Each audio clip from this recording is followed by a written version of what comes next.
stands here and not anybody outside. And I want to take the opportunity to thank the entire country for the support they've given to Big Push. President Mahama is not in the business of skewing anything to disadvantage the people of Ghana. Big Push projects are on site, they are ongoing, and shall be completed on schedule and on budget. Thank you very much, Mr. Speaker, for the opportunity. Some people are spewing certain untruth and some inaccurate figures. What is he saying? Say government awarded 70 billion worth of contracts under the Big Push program.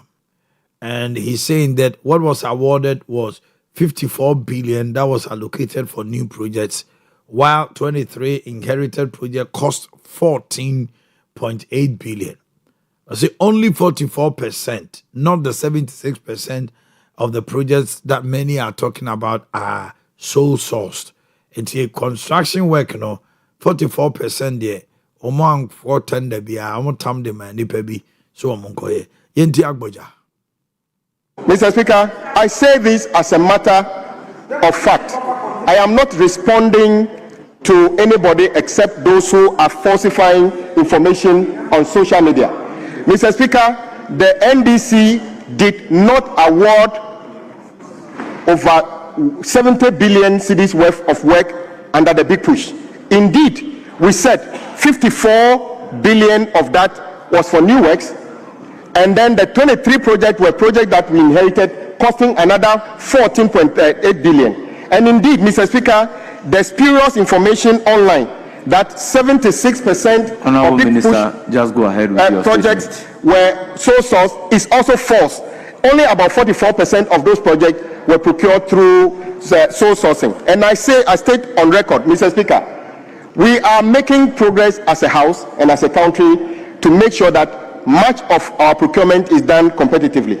But that is why I'm saying that those who claim to have done this so-called analysis based on data we submitted to them freely didn't help the country.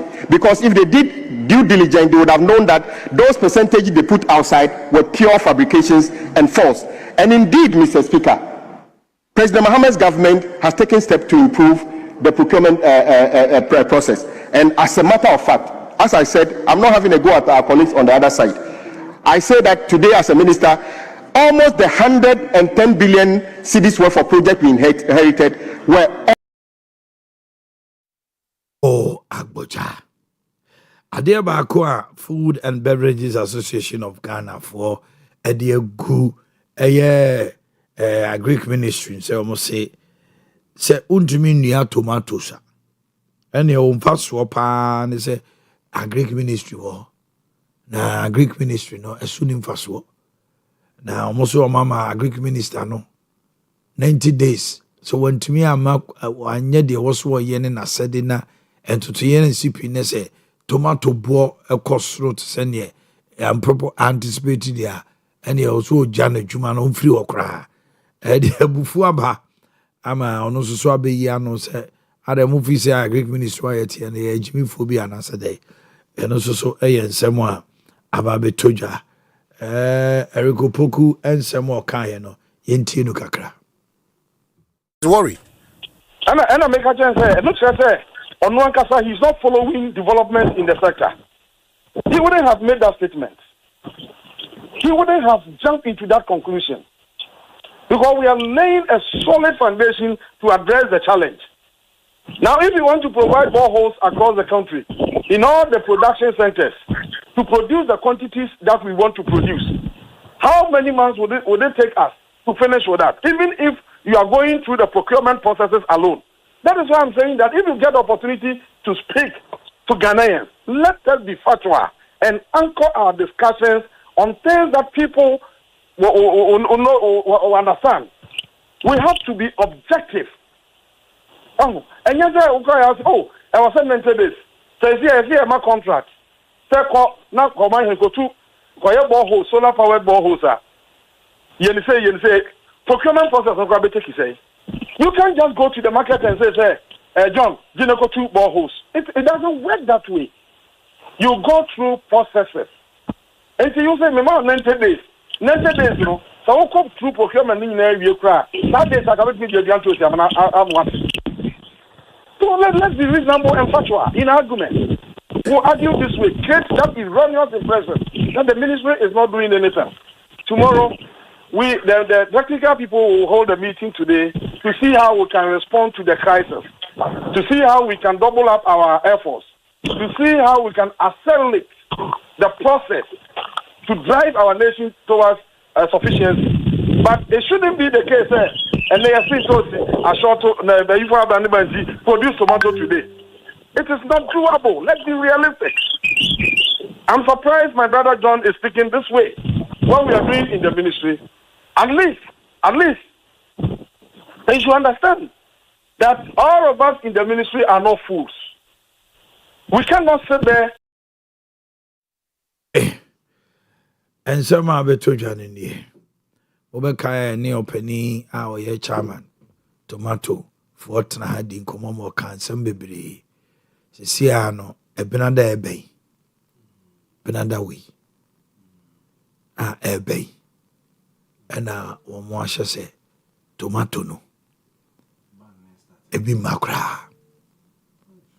A benada we are bay. Tomato and free Burkina Faso, see a pagacrana, a saniaba, tamaliana, a bar, befa, a yam, maybe a biaba kumasi. If I Jenny, they almost say any problem. And those no Abdullah try will be a factory. Was who he had raw materials. Into 1 month or the be feedy the industry. No, microphone. Only the enemy better come on the street too. Akota Owia tea tomatoes na omre export to the one day be and say on cargo no they come France no ne ade nyina omre bi na wo do ye de na say e bia se Ghana for ye beto na yesusu ye yisu bia yento Ghana this will have been the purpose of the after say ke be to the amongst ourselves say can bad but one of the Ghana here tea tomatoes ni bi se momre raw tomatoes na tea tomatoes no ma ya on bedwene ho ya wei ado de wa semada onya botre o my some person enu na on say enu na tomato for ne ka say tomato be yi ni tipa wo Ghana ye April ending after Easter ho no amanfo adua benya mai ana no buy no so be chim so say sa particular breed na Burkina Faso dua no Ghana fo ni bi dua bi but ehun adwuma eden sa ai o se ehun adwuma ye no eden ti yana dipa bebre mpe enti yana Ghana de nsuo na temu nti no aduane so nim sa akota se o di twimeko ni banku a e kama omo ye no omo koyamo a ensuro wie yi omo so ade be chi na tinsuo but Burkina de no but me there share fridge mu for many she say ensuro wie na eje dia na enti ensuro wie no an ye die na de akoba no say esi ano de ama adwadifo no bebre nso so prefer ho no say Ghana for na edua ntosu no o wa akoto you know box no now the Burkina de na gusro no a packet local one egu ase enti unhwie no enti wanhwe ya odi be akodo no be hwie no na ase nyina chaka e na ma Ghana for bebre hu nti obobo nkro bia no mo ye sa amti amanfo nkoto muntozo enti won say the same community to say amekom ha na nkrofo gu obi afuo so enso to ton gidigidi no bi so die gu o se entome de na ne de no de gu ase no di go ase kura wa ye Ghana de ni bi no so adua Burkina de na kota se Burkina de yi ma ne mye ni nsonsuo de ne sai na nsonsuo no se e wo ho no mo na ba the demand no enya we say aduane no kura bi ni ho o se the person say no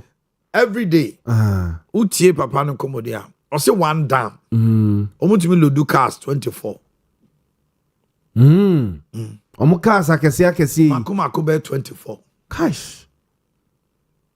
Ntuzungwa. One dam pill. Also over 100 and say. It's 115, 130 dams. Oh, Burkina.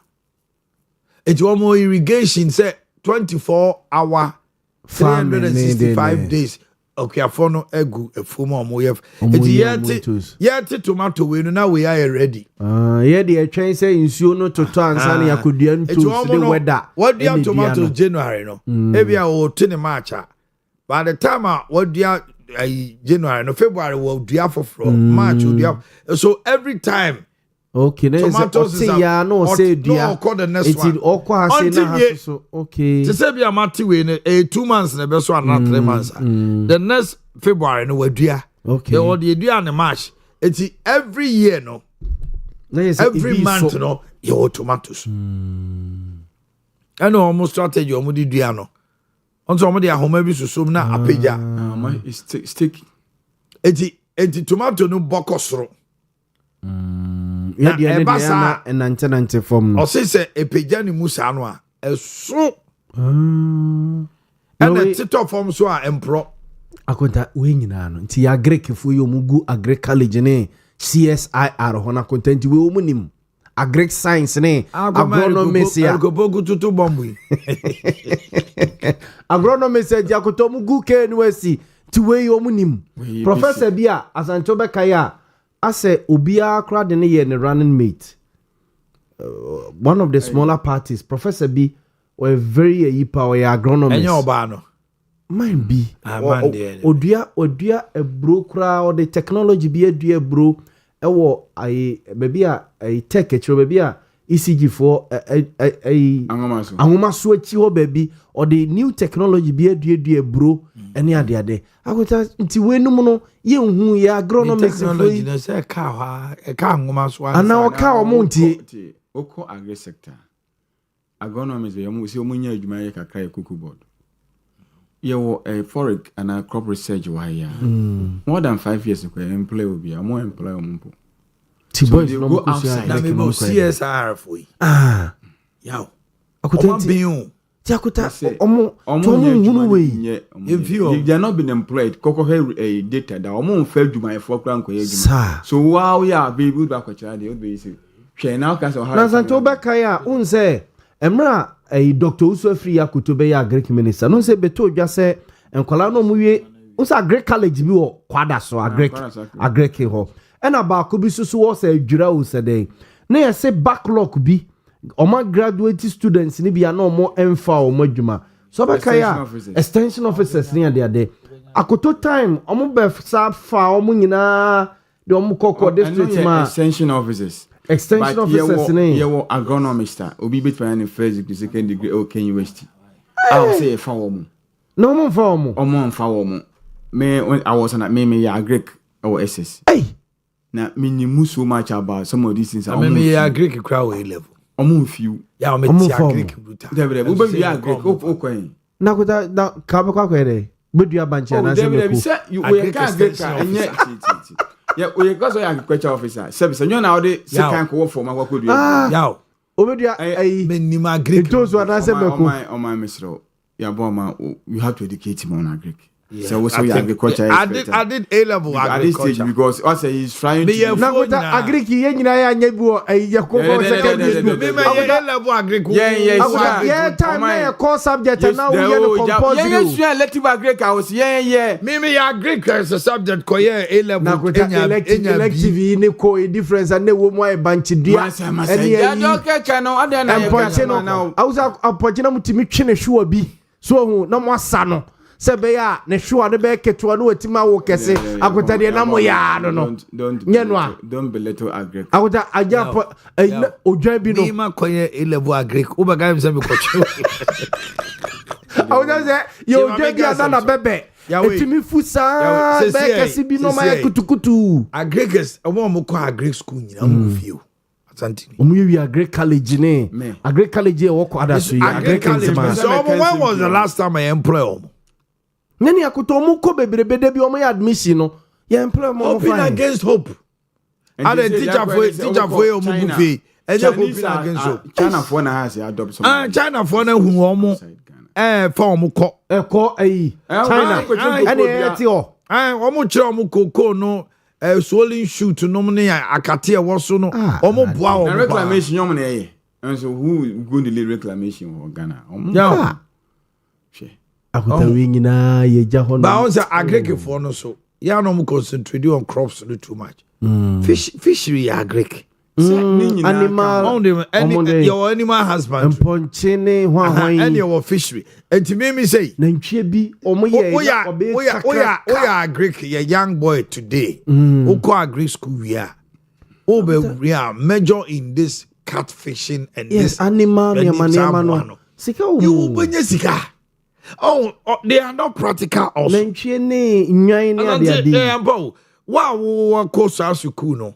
So wo yen fish pond. Now wo ton catfisher. E kwa be faso a wo benya sika no. Obi a onim bi kura dey any business. Onim dey eche me a me nim no. For kura betima ba ho no for advice need on. Na mo the veterinary aka ho. Yes. On your kwa okotina krasuma Lugumas cacao no one akosia botanical. Mama tilapia ne banku boa ye dendende. On the mention. Tibroma cacao. Tibroma cacao. Atroboma cacao. Tibroma cacao ay cocoa rough din. Cocoa troboma cacao. And magifera indica. Magifera indica mango botanica. Botanica. And then amudi na you say botanical name. Agreke fui. Your cabbage Brassicara or Vera. Sir, I know your theory. I agree. Botanical name, yes, botanical name. Botanica Musa Sapientus. Musa Sapientus. Big push. Banana. Let's look at this big push. Ebi Mufi said the agenda, the $10 billion dollar agenda of the big push. No, it's too much. But Mr. People say with the advent of gold board, Nisika was generating. His Excellency is what we say on the baby, and I just among the 54 billion Ghana cedis.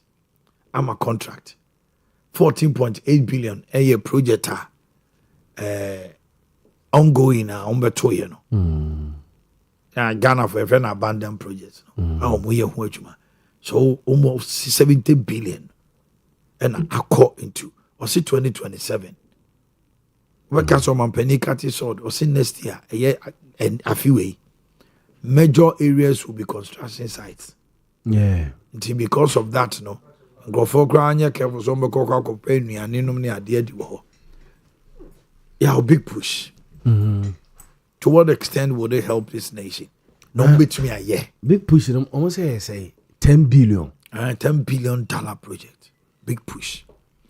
And you're Ghana City. $10 billion. Dollars. Yeah. Nakota scan no, we are doing 70 billion. Am I in the same 10 billion? Scan away. Good board, Oscar. It's the Bank of Ghana. The Ghana is came from the war. The people say, Unsa Akota. At Yamami Busa same way. That's what we say. Ghana, Yakoji, Ghana say, 3 billion, say. Anna. Oh. Now, some 10 billion in trenches. No, the fact that was slated 10 billion does not mean that the money is lying down or kotamo. It is an expenditure, capital expenditure, which the government intends. Eastern Corridor, Western Corridor road, say omuche sika from the combat a year on year. Maybe a few way, a buy number spend maybe 100 billion. And no crown, yana sika na ho. A revenue ni grants binom ni niema no market cambo. But me say no meaning so man penny your mama. So person ya obet me because gold board sika edaho. But you see, I don't check gold never for more. Said the 5,000 gold price about 5,140 about 4,200 say about for more because of the world market price on food. There be and to see here now omujai near money business here. People went to the gold. Yes. And as you see, I say market start you go munti. And here you better. The big push is meant to connect our roads. On say Omanhene can say every region be are linking to the next capital no ebe dual. Ebe poor mine. But as to whether they can finish it. Me de akota en Kenya boni o. Me de omaya say road network. Yes, road network bibia ye ka Ba me de me su hu no ye say ye de ense kwa ken. Oh yeah. So I'm in touch. Ye betimi ya na ye betumi awie. Wo se akota ye wakwan ni bi wo no mo a eda ho no mo a ye mfa ye nsankan no. Ke penisa utimi nante so koba ba contractor ni nya de nsa ko ka se me ye gates wo nchen eye nchen tutu hwan no a ekwan ni utimi mfa so biem. Na se wontimi ankwa anko wie a eye gates chen president aban bia. Eso wontimi anwie. Se on gata. Say the take components and say gata contract under contract there be under contract will be adwuma a ono akwaje no ono so sublet da man say ye gata man ento no be in terms of and sabe kan sika ento yi wi a afa na say wodi na tie no butimi be go so gota MPP gota untimi omo barakota ni nyina mu no ho me say president Mahama say gota me say president Mahama say ko say ye nyina ye de ani akwakobu road but ke bia ye 10 billion say gold board wo ya gold ibu da so giregina ye kakota gold ya ye boabo ni ka de ye mfa nye train kwan from Accra to Emesintwam Kumasi to Tamale then na minority say NDC buy 73 million is a Ghana city depend on maslity for railway amko here budget 70 say 3 Manakota say ye connect railway from so they say from Tema Accra hona to Tema Mpaka Dani and the almost my ye a dairy or say wine the Savannah region or my bandit. Oh, ba could be on my ye bridge be acto so to sa do me bridge asante. Ba could be on my ye Mampeni Kufuado time so be kaya. Oh my ye bridge be to sa do me bridge railway ministry. Manakota one sector transport but NDC doesn't see that railway as their priority. Truth be told. From last year, what is your mark can be craft for railway when I am Debbie.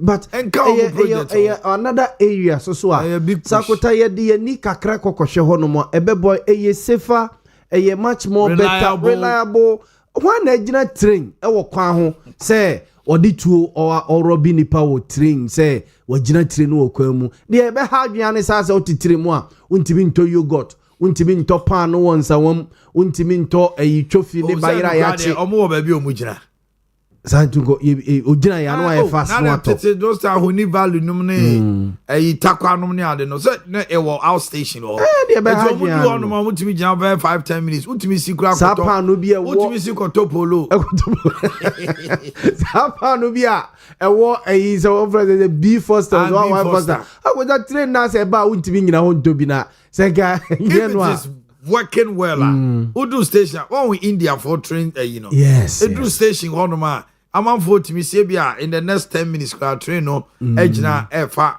nipa obi to me see kra koto bibi sa be fro ne ade that was the system ye na no be ka sleeper ho asma che anajo ofa train anajo oda Kumasi railway hanwa obati na ni anopa na otakwa no was sorry train sleeper mu say mu breakfast over sorry over breakfast and you remember coffee and toma duva the kata what that say what that play mu that was the system in Ghana and you have to nyina at least you revive your training sector ne kakra na kota contractors here minority ne ka ho asem say I say governance Kwame Agboja hand pick wo money ade na kota mienu nyina di wa dance say Mampeni na nado danko Akufo-Addo time edu baby na be contractors be 3 ana ne yeti omudin pa enye Kofi Joba eye Joshop enye Joshua ne bia wate attach din ba ku bi ta ba be fam later kra na mekote napo construction bi na papa no beka 2 weeks e wo Kumasi say omonya contractor bi we very good akota ebeye 1 or 2 bi enti say yebetimi abam soso na bia other contractors bi soso wo ho no mo a akuto mo nsa no adwuma efe ombekọ ne ntentem a ade baako amanfo de bo MPP so boy say as a contract ni nyina kodi 1 or 2 contractors be enchen nti ma adwuma no so be ye slow because say time a Kofi Job eye santase prekwan no sa so ye santase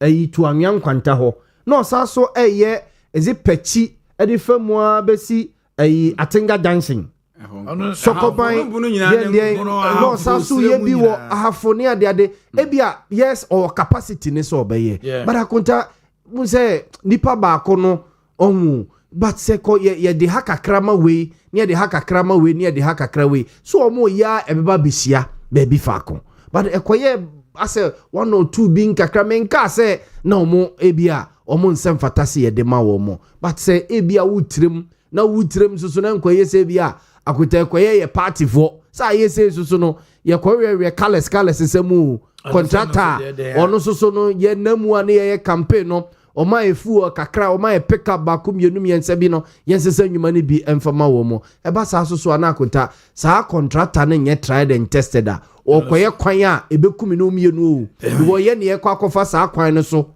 ye ko drive sa kwan no so ne ade okoye se bi kwan bi a ebekum ye mienu tried and tested people also so when you am fan ko hwese chinchina yesese adwuma ma ba ko bi ewe abai we sesa enti yesusu sesa no o ma kwa sesa dia mo o ma kwa ye adwuma papa ye ne ye ko eba be ko. Okay, we are live on Precise 105.9 on radio and live on television. As I'm saying, I'm now fe yene future live for entertain komo na almost pebi my right after that then me who say Omanhene wajinedwa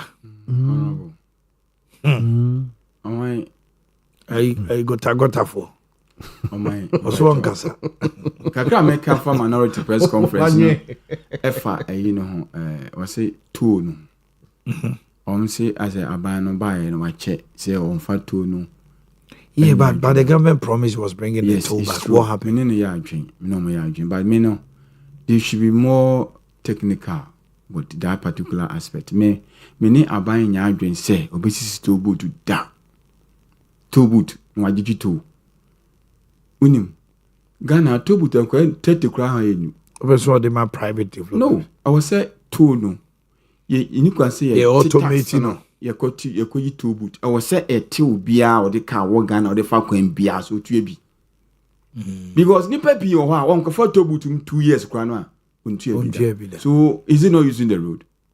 Until the minister of rules, no, make sense that he should think outside the box.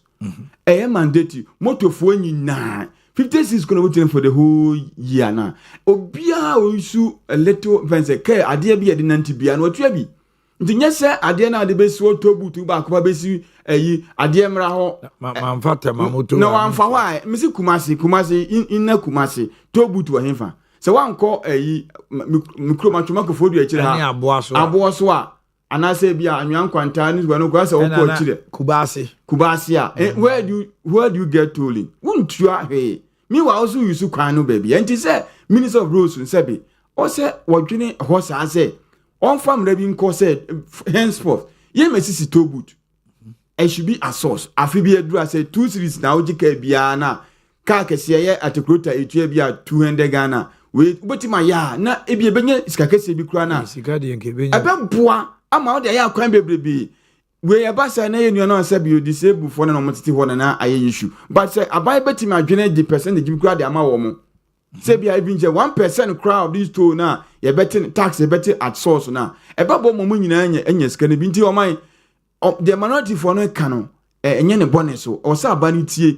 na mo me die me mo ko isi to boot ko bo ka to buta ni pa bi ko atwem ko bi mpontua ekofa nsem ba enti o mo nwini sebe se o mo ye se ye de mna bi ko parliament se ka bi a o ma me betua to I should be road tax be something of that nature obi entua bi 26 kwa na the whole day the whole year kwa na e kwa na nam so no nya se obi a wode ka kofa bi to butu nko a rekopoku issue we can say rekopoku issue no me hu ni say abane na dwesenka obeso some of these petty agriculture issues and commercial solve say 9 months more than 1 year and koku tomato so yemfa even 6 months kwa na maneba dam na me kanda dam ne bo nya di on is it how akumsin Tanzania Minister of Special Initiatives omo ka say 25,000 and say 250,000 Ghana cedis omo tim dia ye some of these dams no oman ayi agriculture ya na hwenti Niger wo de na ya grace bi Niger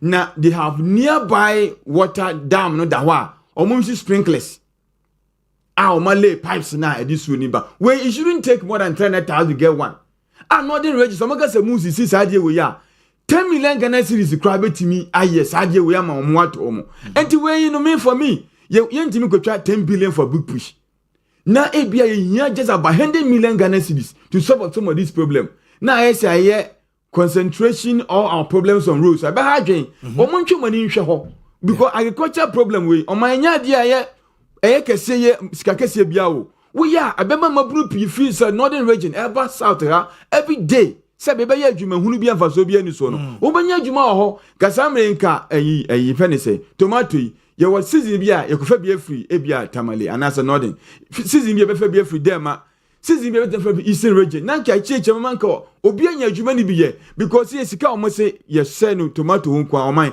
ebro ye de kwa fa free ho more than say omo se be say 1 point something billion Ghana cedis every year ekofa free ho se sika we Ghana for na enya oman wono obetu kwa hunu bia kopa adwuma bi ni ho ntimi de rekopoku problem no onkasa se sika na ye stifle no won nsemini so ni sanka onkasa na won mpo mo na nimre se Nkoman pay ma started to your sako UN oba one commission one cut source of some of these promises on make here say be no commission war event or cut sword war afran plains or most basis farming centers and cannot region there or they should demand from the president to start cutting the sword for some of these irrigation for them one mama brunya juma ye na uti na ga say sikenya kwa ye kwan bra say be nya aduani ni all right yeah a quick one na yenko ayinimra agota Eric Honorable Eric Opoku me feel say yes ebia the current finance minister and release funds send ye also release the ministries and any ade but akonta also so ye minister on tena won so hwesa say me sika ma ene sika ma ntino o hwesa o the other ministers are omo be ya Greek ministers be ye ministers for certain ministries bia na bia sika nkose ne na esiko but they did something akota Eric Opoku ntimi nka nkyere me say agi say ohia sika free finance ministry ansa na ena ye complaining akota de timer krata baye se Burkina Faso omo bane omo mfa into so embebio about 2 weeks ago 2 weeks statement by last week oh but na ayi agrek papa no say no mo atia draw Ghana mission Papa no so last week. Or say Obaha Monday. Obaha Monday. No say 2 weeks ahead. Yes. Na omate amoma bo ministry amane. Amane. Krata ne ba ye no. Eno sa frame ministry tio. Yes. Ono mom kra ne frame ministry. Ebo mama ne. The person in charge of na Eric Netufo when I tomato importation. Ena debi ministry on America. When he called that one in charge. The one in charge. And also a Monte. And to on forward the man. And on forward the man. No more forward the Bikoma Burkina. Yes. Mission Ghana mission. Ghana missions in Burkina. And almost so a Monte. And to mama because because Okohonti no. Now only a Greek minister no name in penny for already commodity. Penny be or what? Or no, on the lazy. On the Sundays are let the bread. And no crown a ma or movie. So almost a year sectional. Not just a no crack. And our Greek ministry so confirm we. That was last week. Yes. Okay, you're going to say 1 week. Yes. And your crisis week Abetoso as in Tuesday. Next week Tuesday. And then the year Babetoso. The Agric minister say omo technical team e ba besia me feel say Honorable Eric Opoku ya chedodo asem we se ne esi ba bonte ne se ne ase Ghana fo nyina high amafo kra busa se nti na kese free next week ikono ye nya ntos ni bia na by now papa na ka say free next week ikono mo brother total ban. Bo itiakotanka by now kwasenka Honorable Eric Opoku starting a movie to tomato growing areas no akota Honorable Eric Opoku ntimi nkan James finance minister amfasika ma ontimi nya sika ntopetro ngu ne Land Cruiser entu mesenko akomadan enkohia kuafo ne se ebia de ebanie Yatene last week, yatene 2 weeks ago say Burkina Faso na emfanto so emma. Momo die no, ebia mudia how many weeks in ye? Ebedi say na ebia aso. Edi na ebetima yese be ye be sontem na yakoye nim. By now ko senke unsa Greek minister e move to this tomato growing areas no. To meet cocoa farmers, you know. But Enraya Niatis or Katre say the technical team will meet this morning, then they will meet there and there. The Akotatoda meeting a dos dodo. Yeah, yes, cocoa way. Agreke Diangua. Abasino, tomatoes never bring them say. So I'm one near more than tomatoes now. I tomato the yiti and one pan here. You be tomatoes be. So I'm sure once a man. Oh, where was a diplomatic meetings. Yes. Okuja tonum. Foreign affairs, foreign affairs. The Greek Ministry of Ghana, Burkina. No cry. Now, Papa, your friend say, Sahel Minister for Sahel, what were they? Yeah, I'm a penny to me, I'm a minister, Bablati. It was Sahel, what were they? They will not share a Debbie, yeah, the Niger, Burkina, Mali. Anyone a Guinea. Omo yo almost so much. You did not two horse on liaison with Ghana. No liaison here say soldier for them for 2 for more. You told 70 years no. What's an That's say.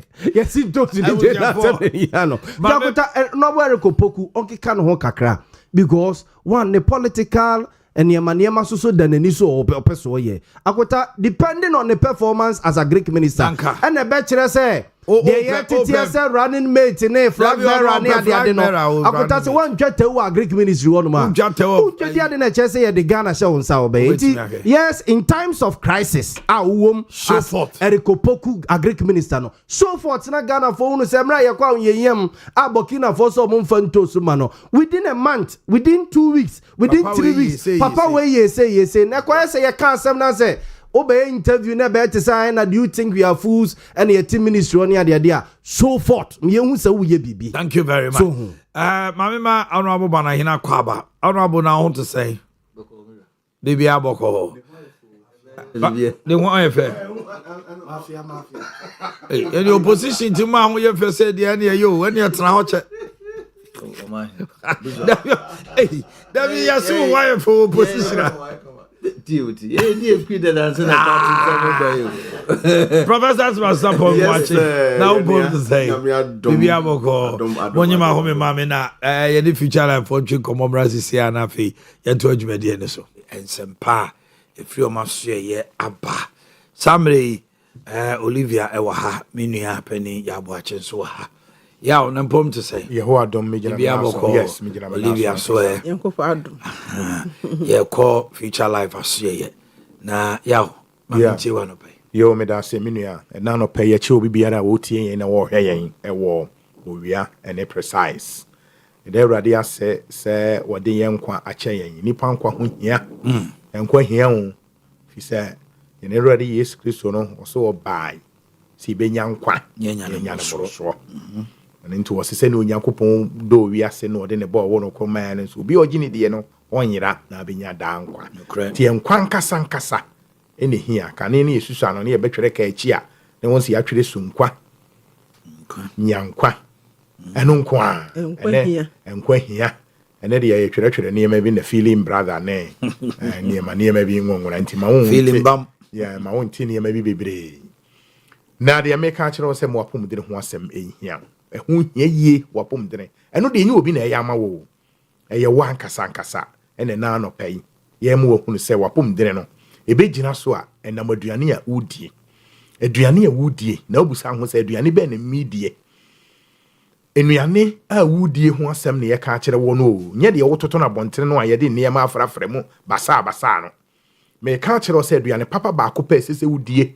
And sana onyankopon ato ne afre wo future life no daache wonkwa necessary obo ho ban aduane ne din no future life daache wonkwa necessary obo ho ban the future life no bobu sasa ye den natural food supplement a ye mfansi jaso ya ye wie dada mfrafremu bia mfrem natural ne me wo mu nyina natural enu nti so yo ba wo ye ban mo wo ya wo fro wo nyiro say udi bie wo da duro so wo na duro so say udi future life Adentra ekura 23 vitamins and minerals. Enunti vitamins and minerals nnuane mo apom gina nyankopon no abo ya wode egu nnuane mu no. Ni nyina na yede hye future life mu. Enunti ekura A to Z all the vitamins and minerals. 23 vitamins and minerals, 19 amino acids. Omega 3, selenium, moducare, inulin, dietary fiber, high in protein. Me say aduane ba ko pa yakani nyina bom all inclusive food bi bia wom a sese wudie na ni gisem se wudie no de di kan oba men de tosu mienu ebe pam yare efre ho adentra serve as antioxidant esa immune booster ejira ho se eniema bi enye wa widie mu ebe pam na mena kɔ na asa akɔdane asojafo agina brane ɛwɔ widie mu a senye kan kwanhia ɛkwan bie ni hɔ se obedi future life wa wo se yade akun no eniema ewo mu no saa na tie na me ka kyerɛ wo se enam se yesum niema egu mu no yenim bibia akora no vitamin B9 folic acid ni nyina wo hye mu ma se twom ento oba a wonyem de me kamfo de ama wo no de me kamfo ma wo se wudi abeboa wo eye future life mesrew eye ahodo enu ntimenya wadwene se de kofi kɔtɔye no wonso no na wotɔ fisa kokɔ kra ani bereko de ense enu ntino ena ye kamfo ma ye ahodo ye wo smart food original general one de obi ya di bi ene ye wo zero ene ye wo high protein ye wo beauty ene ye sour repair ansana ye di dudo na kan ho ye friend life tonic to wo he niema no a eye life na nei de make kamfo ama woni se enne na wotwe etwa mu miduru baabie sojafo no ho a medi wura konfo no che ya manto platform adan ya kidney awareness kidney wosa me ka kire wo se enne enipa bewu a bebrebe nyina ayi kidney we ba na ma kidney ho ahoden so wate we ba yesi me kidney ayesei we ba yesi me kidney ayesei we ba kidney ayesei me se achia na emui inuro na yesesa ma no de emwawo na emom didiye me ka kire wo se didiye na aduane ye boboa wo bra ye ho na ye nkire wo se ye ba mu aduane future life na se wodi future life na wo se nko obi de opase ye to nche ye beto nche ya na me di message tuetua wo ne manso fisa ha ye kwa ho na me ka mo hunu se wo sa no wo kidney no ehia nsuo ena de pam aniema ahohoro afiri widie mu na chese kidney no ehia nsuo enti nipa bia wonam a ese wonum nsuo entina se don hwere nan abra wonum nsuo ye wo bi wo ha so wotena se a madam bia na me ne ko school Omanhene wo se enwiem ye enwiem etimi ye din a asa wiem aye din asa ne nsuo mra asa awo bi na ne namu na ne de hold on your num nsuo fi se wiem aye nwunu enu nti no enipa mpensuo nom ene neyi so ma akora ne dɔɔso o mu mpensuo nom ne yadwonso fi se trouser hyehyɛ ye nti ye num nsuo ye nya ba bi nwonso nti ene obetena se fra no pa kosi anwumre onwonso me se no so a wonum nsuo dabi na wo dwonso a wo hwa ya hwa dwonso no utim sa ye pure yellow aye yellow sa Johnson na wo yen sa no asede na dɔɔso enu ntie ba ha wo kidney no ha wo kidney no a urinary brother de friend say wo dwonso twa no lani na wo mu no asede na wewe ne kakra enye ne o na enye kyena na enye bosumi mfefie bebe afi be kakra no asede na wura lani num ewura mu a akofa yade bebere na abrewo mesro Johnson de wo a aya Johnson ni o jana bontiro bo hu so oni mu ba bia na wo so ni ni ba bia na enye hoso na wo betena enu nti mesra wo pe ba bi na Johnson ho hia na num nsuo sese num nsuo na num nsuo na ye ho de oba ye betu a ice water o fi say ye ka se num nsuo a na nye ice water ye se manya asu a nye ekurafo ye de ye ka se num nsuo a na nye ice water enu nti ye ma wo nom ice water de me pese me ka kire wo no o kidi na wo nya problem saa no ehia nsuo num nsuo wonum nti na akofa problem abrewo na se kidney bia so benya problem a infection eye 80%.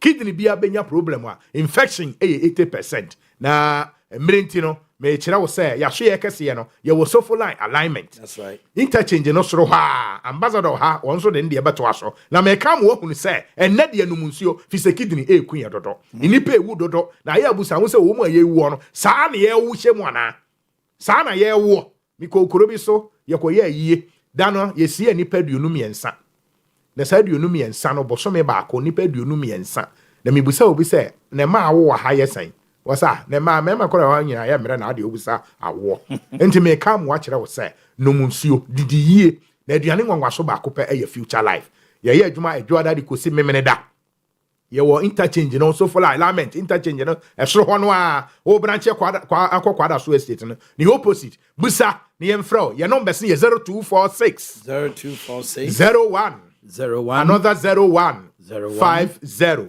0246 01 another 01 50 me say fda ma yɛ kwan se yɛ mo yade din na wo de tutu anam de ha wo bia e fruit nim ko so na ase na bra enum say kidney no ha wo ni nti wona ase apagya wo tena kam kakra bia na ahohono me aduane nam de ma wo na bra wudi aduane no me say anko ambassador sika ama yes ambassador yo future life for yo ha say obi a benya pomden na nyame akwa wonim say ewiase ne ma me no pede hia say wo be fa urade second one is obehwe wapomden ho ye wapomden ho hia che ewiase bibia so fa urade wia fisa wo yare a onkwa na wo yare na wo hu say de yare ni sitie enu ti future life for de bi ebo aduane won so yi say dibi na wa anyare me say a sister station be last week a host no say Ghana for nipa be 2 million and a war kidney problems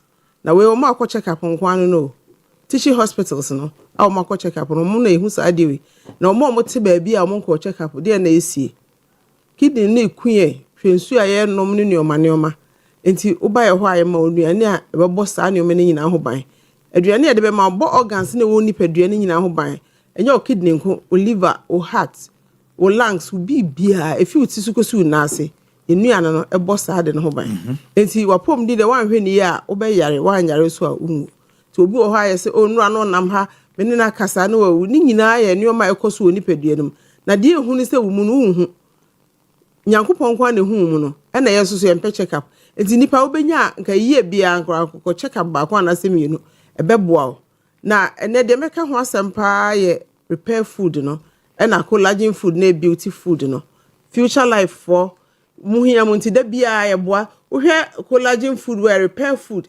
enipadua no se wo nyina ne pa obam wapo no so no gregio wo bi wo wapo no so nyina na ma wo gyina so babunu wo nyina na esa enti ntina ma ne nyina ansa kwatikoti ansa na obedi future life repair food esai enti eso obedi sa aduane we wudi ade a efri mu no na esa hye ne ma se twitwi se kase ne si kase no so pa na ahya se twitwi saa obense ba ba flat utimenya bone cancer enti sa mre from 40 years na nipadua no na wa ho ode ni nyina na ekofom na wa poso ni nyina start rere enti eso obehya ase di we bi na wa nya problem fi se basa na entini bi wo na kokom na asom ebe fa oto aso sa na aso sisi afi na ma wo maze na ye dendenden na wo start ye titiriti ono na ya na ma stroke chi nipa bebre no so munima na stroke so ebe chope obensa na ma wo pressure no kosoro ti nipa bebre no se pressure na ma unya stroke wonti ni nyina ye dendenden nti bra so ye ho a ye chechu nua na beja di ni de wuni na wodi aduane we ma maze ni nyina ye mremremre na wati ma koto abukabuka mu na de afiri waposo ni nyina no ni nyina asan aba na wo hwe a future life beauty food ya ekuta me a ono so ye beauty food ono so ye collagen food da bia me kase ni padua no ya is cylinder na ye de gas agum enti so wo so a gas no time bia na esa sa na ni padua no te collagen e wo ye mu no se wo nyini da bia na esa wo nyini korade e kyene na esa se wo di sa collagen food we a da bia na esa hye ne ma enti da bia ma wo gyina so babunu esiesie wo ni padua no emma ahoden na yankopon di gum mu no emani nyina ansa enti bra na bepe beauty food and collagen food ni bidi when you collagen na obi feel say o skin by fe o ti nwie no mo rebefu no beauty comes from within it is a woody way a esiesie oni padua no emu woody future life beauty food na esiesie ni padua no mu na aba abonten eti ye akwada wo mu ni nyina kama emani gina te say de ye ball no ema ne oma na wo mu ni nya dada enti wo say umu no woody future life beauty food na asa pie wo na mani when so o skin na FFF o tri nwifu na mo re so aye kama na it say de na wusu no it say wudi sa nuane we ya empire ma ya rent na mu your future life zero food aw mo sugar na diabetes na de ma wo mo wo ba etuetua nuane ti say mo sa nuane ni di pe wo ba so cholesterol wo pressure who diabetes obesa nkakra na ne nyina ekọ yenuane ne siesie nipadua no nti se wunya bia entena ho masa de ne nto ansa se wo maame wo pressure nti usu obi wo papa wo diabetes enya busuare we nya japade etu ba ya so e ho a ena yare no wo na doso enti ye chiro nuane awudi a ebeboa wa ema ohaw bi ema wo nipadua ne mu wako check your kidneys wako check your liver won check e enso to da bia na odidi gum da bia me kase nipadua ne ehia aduane kese obi afuti so no anka sansa eno kure so di 80% na anwumre aduane de ka obenya ka obegya idie to buy her future life ma di na nopa ne anwumre awia no odi normal food a yayi bia free mu tena se ne pen kwan fa so wo ba de no wodo ba ne gya hwan ena yare obia wo yare obekwa yi a ne ye ka kyo se wo na aduro so aduane bi si ha tete na nanom edi mu ada so na bibia anye wo mo eno be hu esimanya osa mididi a na me kokko hyehye me na machi asimachi wo benya cancer na wo de tena ho yare bia che wo ho ana cancer de no ho agim etu obi amra so so full alignment enuane ya to apete o mamu nti takra de bi wo ho e de bi ko enkran ya de bi ko ho ya to apete so obi abegya mi adi pebidi di na no power what office out air condition mu emwa afi obi ti office obi ti matena bank obekwa pension besi wanya stroke and stroke na do so nkwala nyina enya bi last week minya obi pa na sebe wanya stroke mi reho ya kwala o enkase wunyine o bisi dua nyina ne po bem eti braso yo ne emwa future life and primary rent na woni pedua ne mu ya to ebi o mampon ebi o bo ase konongo afigya ase ya to apetintu do ofre a so o issue kese de abraso yo fi se yetibi yo exercise e kire okwan abefa so obenum nsuo wo bedidi ekwan abefa so exercise bebre wa what's that problem no eti braso yo na emwa a main office so full line alignment your numbers is 0246 01 another 01 50 0246 01 another 01 50 yes then kind there yeah wo Ghana Telecom University opposite Abeka Junction. Ghana Telecom University opposite Abeka Junction. Cars Estate fie hwa Accra hona ye wo ubenya yen na face Sprinters Road, Flower Pot, Palace Mall, Palace Supermarket no ko honum. Yes sir, be tie no be yi na frɛ yen se ne be ya wo so ubenya bi no wadie. Eya aduane na wodie. 0246 01 another 50 Future life eya aduane yankasa. Ewrade nkyira mo nyina. Ewrade nkyira wo so. Bye bye. Bye bye.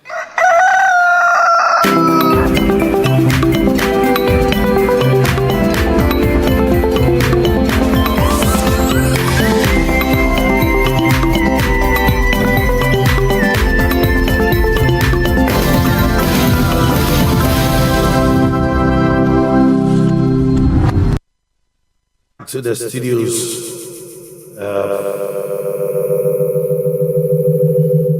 Okay.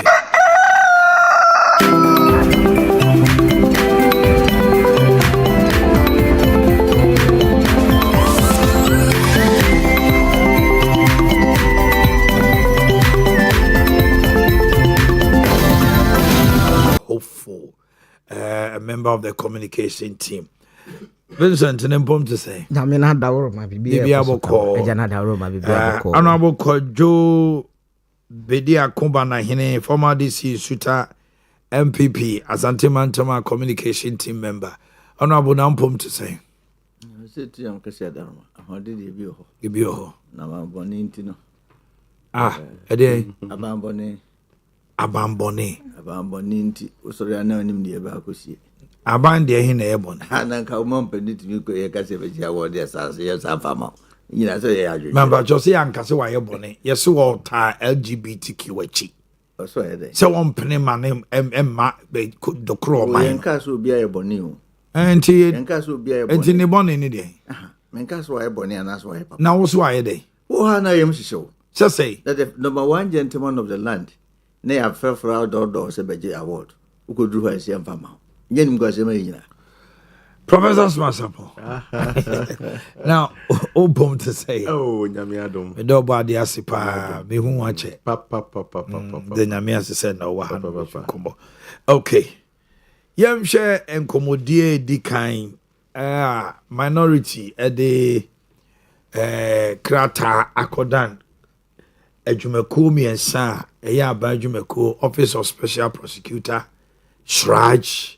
And CID say contract bi akoso omu susu se ankoye eno ntino omu nyenhwehwemu no mu fa meto abontrima Ghana fo nyina hu de wom omu kire se ogura a oye deputy chief of staff Stand Dogbe ne hu bon company na ye 11.2 million contract man no se onko renovate the former Bank of Ghana asue ya omu moma declare say unfit for purpose no not fit for purpose no gold board for about thing say na nko betimi akwa to efie anoma ko han edan ba omu fi say betimi aye renovation ma save Ghana sika bebre dia adan eti omu ko ye tender na no na odi abetu dwan prince min kan say restricted tendering eno so akofa nsem bebre aba say what constitutes a restricted tender according to Article 287 of the Constitution, which talks about conflict of interest? No, and some now be bebre, and they yet not see ye busa. Say Sandogbe, I am from Swabeng, any company, no, Sandogbe stands at one point, and the company as an entity which can sue and be sued also stand at one place. Oh, yeah, Deputy Chief of Staff, Untra, and now say, you come anymore by his privileged position, obey to my influence contract no ana. Contract some no and minority say a more do a sonodo. What goes into that renovation? A dear ben near money quotations ben or the buyer and ye canasa. And no other ho. Then they are tossing me no. A dear by Boba a Food and Beverages Association of Ghana. Any tomato crisis. Then we look at His Excellency's major policy back here from the big push. Abuja they are to just say 70 billion worth of contract and for say omo they akoma so sourcing. And this omo ede 54 billion NMA contract. Then 23 inherited project I have 14.8 no. Ongoing projects. And you know, confirm someone mukeka say 76% of big push projects in our so source and it's only 44. 44. But they know about tuja. And Tianope. Yeah, we are looking at these issues. Minority petitioning OSP. And then the issue of big push. If we must say too big an ambition. It cannot be achieved during his era. Agbojasi by 2027, majority of the projects would have been completed at Ghana. It will boost to our economy. Mami Shasiye and free Professor Smasapo. Now, we are Namaba, me two major politicians. So don't know my own politics. Mami too. Good. Omanhene Wadaruma, Mesan Achia, Yetiefo ni Ashefo. Na I made the say after a long absence. So me who watch it na Nyamiadum. You are still looking very younger and active. Yeah, I'm looking young and active. Yeah. Nyamini the niye the Nyamias. Na in some you know yeah discussing first one Shraj ne Special Prosecutor's Office, no more petition. CID have been petitioned. Say, that you can do a quick intro on Lincoln University's cancellation. Oh, a quick intro. For me, Ubuna Amem on the side of Lincoln for no. Yeah. And I'm what challenge with. Which we should all condemn. Yeah. Not spite the president rather. Ubu Amem. Nyami enimini. Moye university. University dear moye sub institution, moye state institution like that. Moye sub-state institution. And the president and so the state to state level diplomacy and a relationship now. Yeah. You cannot use the embassy, which is a state, to make an arrangement and then one out to say metrem for whatever reason known to you. Munisa you na impression abrofuna ne ubu mumu before ne they feel big. They feel big, especially Americans. Otie President Trump no kasati say I hear there's a country called Sudan. Is that a country? Sudan said, me of no.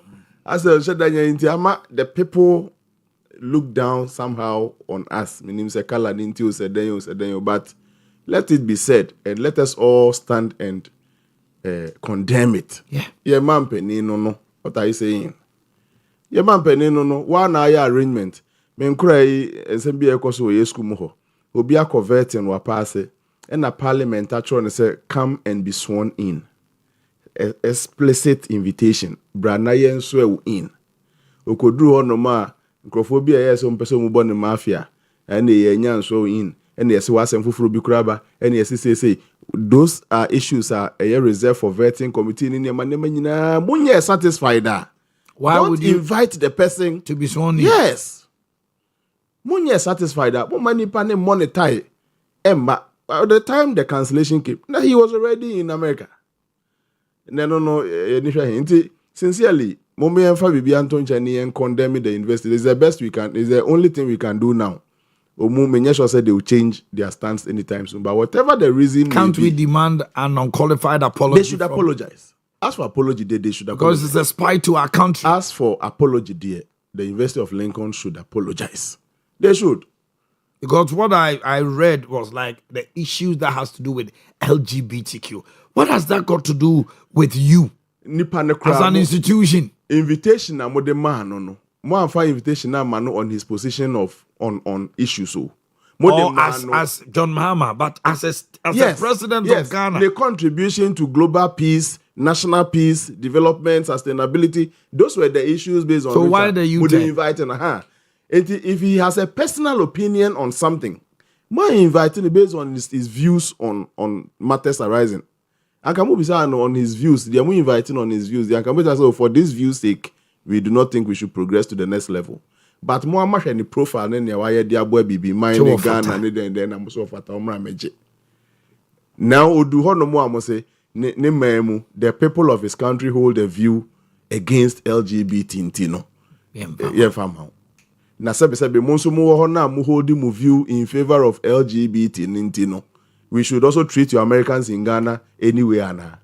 Should we disrespect Americans in Ghana because Americans also hold a certain view on views crowd and opinions are different. And as a university crowd, they should be view neutral. Yeah. As a university, they should welcome views that are in favor and against a certain concept. They should welcome. It's a university. Why now my university what there obi or hobia must accept LGBT ana. We a lecturer or na say bia who contrary view against LGBT. What kind of university? Sincerely speaking, condemnable. All right, so let's go to the issue. Now, issue no cost charge, no call OSP nominee idea. Cost charge, for example, there's a potential conflict of interest case as a omushe. The charge will be concentrating on conflict of interest. Say be our penist and dogbe, or your deputy chief of staff. Say be ministers ni nyina dan. Chief of staff just say ministers ni nyina minister. And now your deputy chief of staff. Enti bibi a AC or ministry bi na na agency bi ni bibi ano sebe odu anu tuma o ye deputy o ye school crank boys deputy assistant school prefect assistant deputy registrar enti sebe won krata asem ni ade nyina e fa chief of staff obi ano e to de bi kra most of the deputies na boa chief of staff ni ade enti sebe OSP no o registrar asem ni ye kan na se bibini na register say mate say na we people application kwa modify ananim never be what it have to go to the chief of staff Omanhene was selective one who say sadu we mafa and na was selective mafa for no na wa frɛ wa na say ode yama say me so me company be a friend say sadu we mafa fama me e be dɔɔso no mayimu mienu wo ne hwan say samijemfi ana say ministry na kasa on fama no. So, a Koshraj, they will be looking at whether Bibisa AC and say there's a potential conflict of interest, or you're privileged to the information, and he chose it, and will be intimate can ask him deputy chief of staff in Tina, your demand on na say about the same team say Shraj be fresh side. Okay. Now, if you about OSP, nation say amanyofo ɛde hu kɔgyegyeje nsɛm bi mu a whether it creates a potential criminality or a potential act of corruption and corruption related nema. Enti OSP ni crowd the obehwe be a renovation no say that contract no bloated and I say anye bloated and bibi. Then the CID will look at the criminality bit into OSP ni there because Sandogbe is politically exposed person. Umbe say whether there is a conflict of friends corruption or corruption related nema be a bear mu na CID in swashe the bloated issues and whether people can be charged for some criminality or those things. Into yes, asemba na media de bia me na meka ma asemba na wa amfa anko duabo wa amfa anko baby a yemfa anko anko twetu anko buo bi na the famra kwan so a for me you are a good citizen. Until minority for no the choice they have made the choice of peace, the choice of rule of law, the choice of justice then no mudiafa. That's right. No ye be hwese ne amrene ko nanim no shraj for the omunso mo hwehwe mu behu beba na OSP so de ne de beba na CID for so de de beba baby ameme se Ghana ni asa bi o baby amani afiedu ne kwa fa so ye amanyosem minya mu gidie ne se etie betimi akoba se shraj betimi ahwe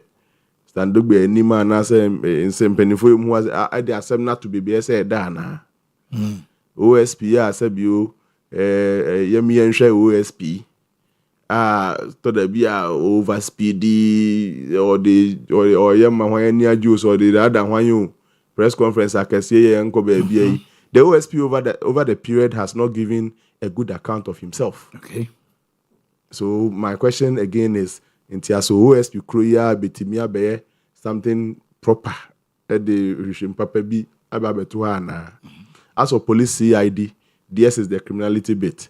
It will take some time to establish a crime, especially say conflict of interest na corruption and corruption related never OSP also a very difficult for police CID to establish anything criminality. Okay, and their work largely into over mostly in some question it links with the OSP, the Yokos, Afonans, and CID for they are doing virtually the same thing, but one depends on the other. Bisa. Inti your best stressor. Omunye due diligence, whatever report will come, no say credible I have my doubt as a citizen, nesa ni near man say obiwa abemwa yentimi nkana say ma just nipa ni fra abemwa sana kukukukuku ye da question. Police kuro ya stand up be fra abem sisi aka se onko jobe kwa question in the yard naba. But police kuro ya stand up be abemwa senior they won't try you. Sabe enquire de on so go even an understatement. They won't venture. They won't. Oh yeah. They won't. Because the previous government, yes, Nandi Pranumbi were fingered. Yes, will be a meho until and power so change hands. Free power. Yes, many of them. So it shows the kind of institution that we are building. A bompa yasanke bedu baby and kayebeti police any institutions are sebi omunye nipe ni mu hwehwe animu no betimi amomu uniform ni to me or mine dey amomu na ye adwuma irrespective of nipa no abema no ni abema but until we get there ne dey I will tread cautiously ye behwe se ne amu hwehwe bi akodu na mebo conflict of interest shouldn't we also as a nation look at it from another perspective say enti say me wa abemu na me wo company na company no what prove say otimi ye dia ne niema ne bibia di anti me wa ba mu anti mami ni di mama busuanfo ni di mami wo fase ni di because at the end of the day minim bana hene pa minim sa bana hene adwuma so ani bana hene aye adwuma for many years proving his credibility and track his prowess say adwuma we oyade afei me be ye minister bana hini ba yase madam fo ne bana hini ti me mfama no na yakoye tender bana hini quotations nyina ye correct yes ye de man yes bana hini ye madam fo pa obi anim say me ne na ekpo na kra 90 no me de mano am I being fair to bana hini as a citizen? You see edu ba bi na say oman no ye nim de amanyose mu nim de kwa animu a sa de we enye problem but baby ye free ba since 92 day by there Omanhene ya criminalize it. Sometimes genuine contracts. Ya criminalize it. Say obi ni obi ano bibi ni obi the track record to say cry yes or their money nua. Okay. Track record need to say cry wa ye adwuma bi pay cry dey cry yes or their man adamfo. Yes or their money way. And NDC ene omo asema ba ye kan. They benefited from criminalizing in quote genuine contracts by calling it family and friends. By calling it conflict of interest, by calling it then. Conflict of interest and a court and a pronounced conflict of interest. But answer crana assembly beko court na manyo ne didi ho. They did ho na your family and friends government no I say na we say the man down for the money new the money say in the man ne say obi ka conflict of interest na in the political sense. Na nye based on the credibility or track record of the company involved. Our company adwumako ni de bia no ni madwuma ne pa. But the conflict of interest bia wo ye mayimu a eye amanyosem interpretation of conflict of interest. Okay. NDC for ye bi o manya ho mfaso pa ma bi ebinom de abufu afaso ato aba tia MPP ato aba sesan aban enjenei se ba na se san aka conflict of interest e bia na the political line so anenam ba obeko makuma na bia na adwumako no won track record se ba na hwehwe mu a otimi ye e ba na yenkosiesie ba bi otimi ye enso sebe okoye pe ye beka se boy na e de ye ko the so source ne den no a road ministry for so dia ba say no so de bata ayi hu e ba pato na beka commento so asa ha sa road contract ya banda menu agboja ni ade again Omanhene principle ne wo hen me de na me ka no me hu se NDC for na say menu agboja na nkasa e defendia na me bisa mo say where is principle, the concept of principle na fa hen sisi o no say enye 70 something percent 76% 44%. What does it mean, Omanhene? Ya maybe. But ya man say ne ya man dodo. But the omo de man no, is it legitimate? You see, that is the question. Omo dream bi wom. And answer day. So sourcing the crowd. Can we do so sourcing? Is it allowed? So sourcing the crowd ensure dream or no dream. So sourcing no, it doesn't look at corruption related or a criminality. So sourcing e pillars be a jina so pillars ne say asem si na ye putupru na tendency of affecting human lives bend the rules. In prim no. And go for tender processes no ebe draw so. Ye hia de no prim. E hono ano se bebia ugina ne kra na obenya contractor bi hono mo kra frɛ no. No meye. No fa ho nkrata amra na yenye so sourcing. The so sourcing ne de enka processes ayede ye ayi ne ho. Ebem when there is an emergency situation. Anytime obi be so sourcing komo bia no, the key element the element of urgency, the element of emergency, the element of enodie. Enti mesre mo amoma contract no. Yes, you can do so sourcing, but look for emergency. It's something urgency.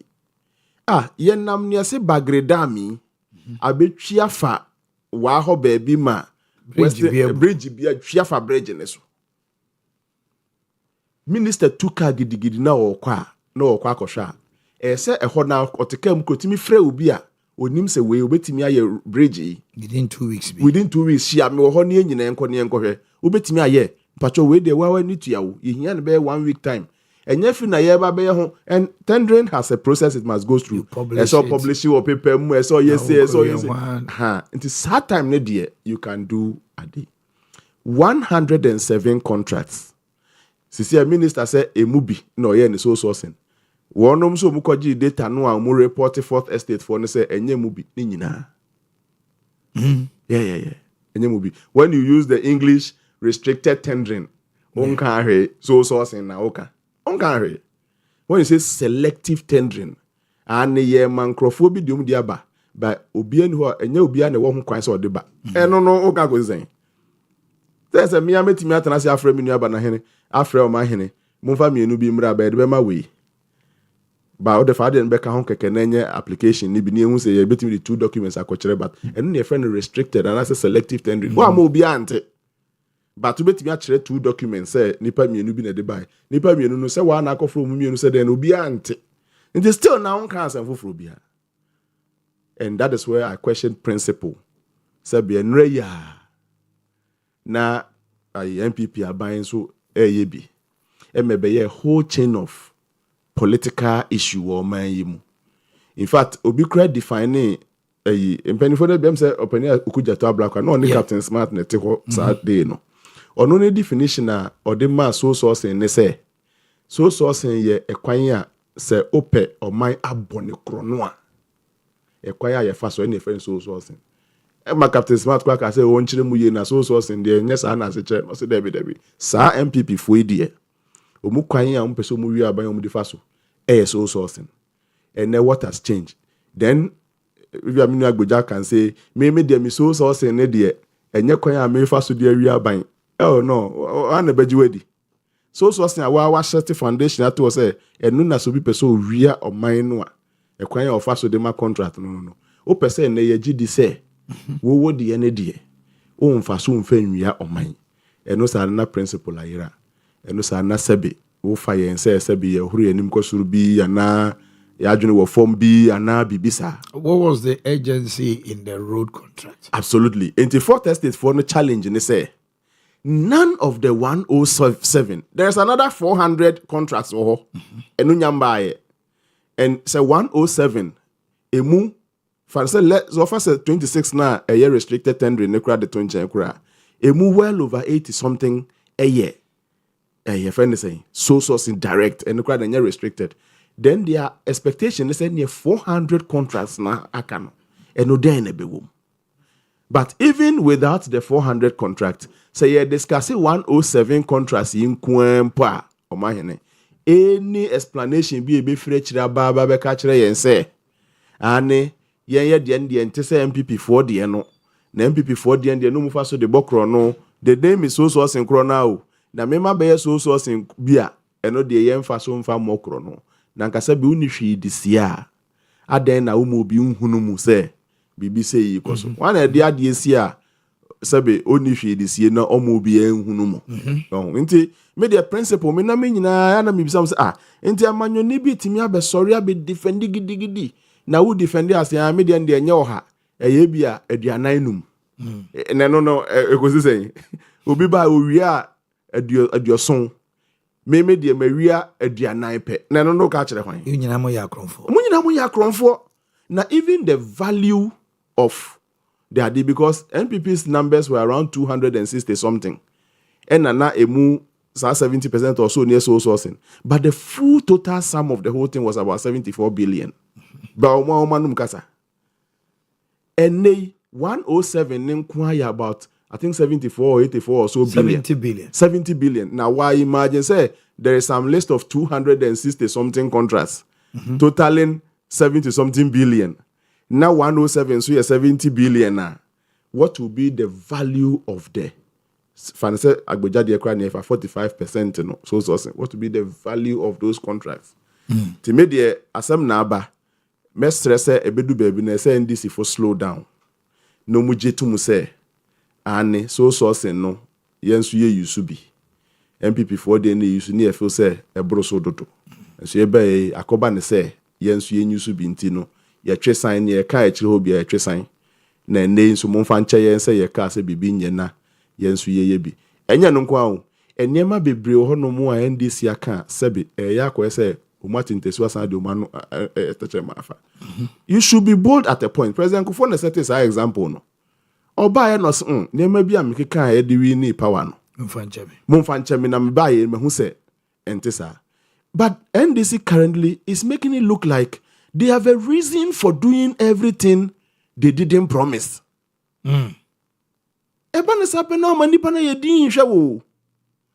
One time, a state of emergency on Galamsey.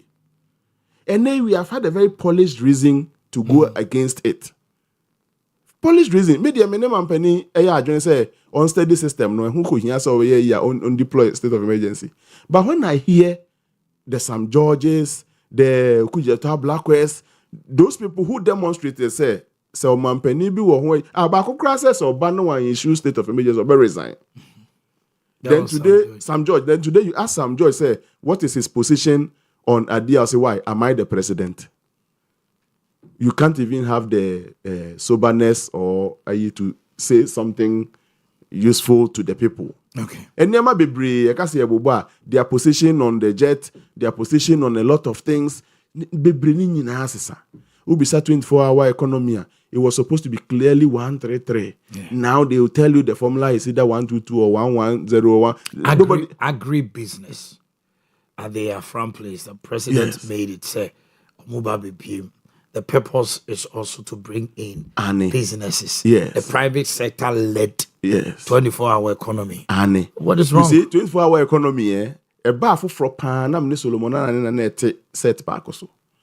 A kind statement in the 200 and say this thing is positive, doable, but amanyofo no umube say no. Na ma say they should select and list areas where there is demand. Nanko mun listing in say aha.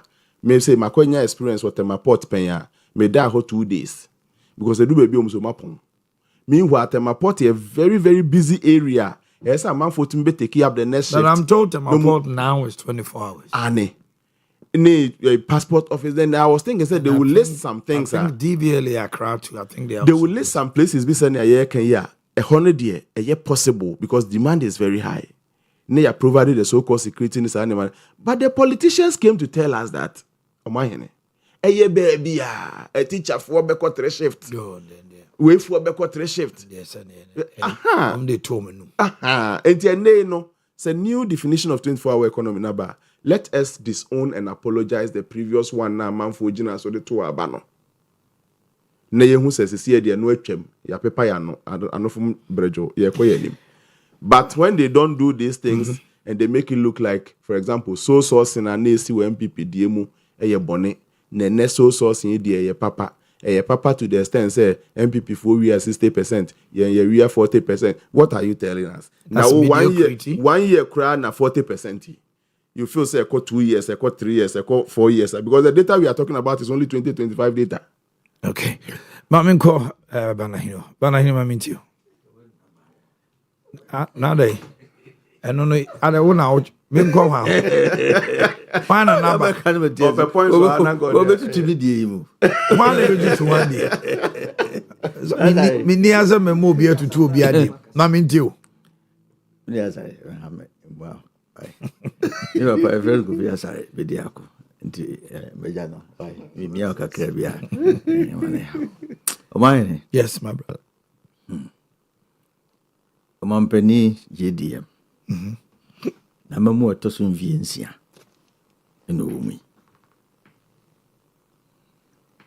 We dey kan call back. Na Ghana for so ko home. And yes, I man akwanya mfie nwotwe. Chi. Se bra beto aso ti o kan no ane dia. Ni mfie nsia mu. Eno wumi. Se juma bia kinim say at least mfie na edi kan dia. Usua bibi.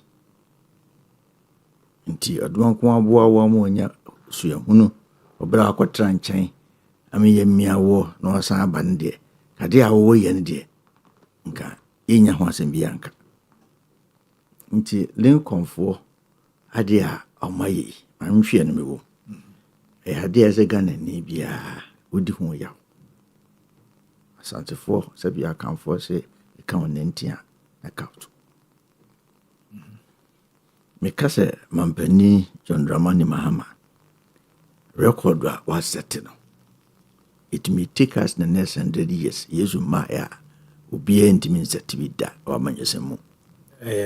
DCA.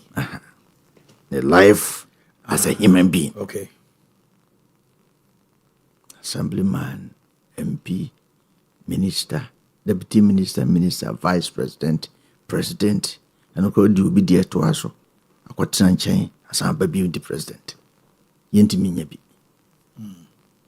die ka bo ba yo pa de man ani mi kusa me hono sɛ award kuro ye ku at the time ugina simpi so So what the yedday? Yankopon service on this letter new. Ye campaign. I know what you be da. So chinchima man for answer. And what the yedday? Into uncle you cry na yedday. Oh, you need 30 million so. To school be a baby in Runsuta. What one ya na yedday?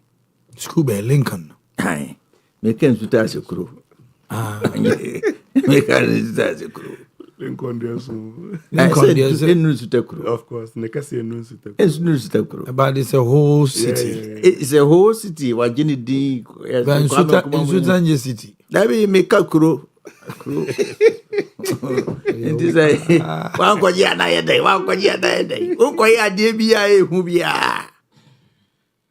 Unya die hu bia duwa seso hu yi no mo fro ka say mo fa mama be die kire so enti message na prof smart e kan I was school no omude ani die bi ma yen as a country na mfama ira no a oye number 1 gentleman for land no na a chopper bi betimi a bem na yen no bi before no obi ye say ya o broni ndi yen ka hwe nye jai nye hwe nye manako nti obi oye meaningful Ghanaian bia because a teacher for Ghana had or various universities no I can tell you say so omo no mushia they may even perform better than lecturers from ho nti omo mmore yenso enso ne kurum se mampani na no na wotu obi die hwan wankwa ankwagye a na nkaye de na mesa assemble for no so nyine me nyina na yesoso so eto da sebi na mo de enimu ba fom so mo ye na mo hwie mu yie na mo no se asen wen kensi ki Ghana fo nyina na ya na ma na ehu no se musa ban we bai o ha na US for say mo visa ye ni sei oh na na ma na ehu kakra so wan hwie bedru ba we Ghana ni a upia bonte a eno ye mu bi no ene ane ye adwene ho so omo kwan na o mampani ye kekansem hu fa no ho a affect you in a way if people don't respect your president no me ni mahunu bia we ye Ghana ni atimemu ni kekana kopio ni nyame amoa obi a betimi afa ne opeso ye bia nti I was say as a man no ye nyina condemn ade ankrofo yi eyeye na me sa sere mampani ni ye di akire nyina se ade a kene obedi ma ya pe no ye de mo bia ma ye nto ho yesa asamba ohunu no oboawo maka ne saa no amesa nkase ya ne ama san dogbe ne ho akire no chese ne mo ndis vo ke kae no aya no o Omo ke kande esa so sina ai friends ai ho need inti ne oye hwehuma de otisi odi bomu Musa Sao. I'm from the Bible. David Bear, a friend say, oh, no. The military commanders, no man, no channel, no bush of forfa. Yes, Kurao, and so much Christopher. The cousin, direct cousins, nine. In fact, you know, you chuchu chupano. John, no, yes, that cousin of Penasem. Until. O da boss ni anu so wo ko John o de ni ma me ye den ejano anto bi bre na party no ba power project wo ho no betimi aya ye mfa ma no ana na nso so ni nanu yi nuanu ye yinti no ye expect se ka mo nye sa if say ona ye deputy chief of staff a university we deputy registrar.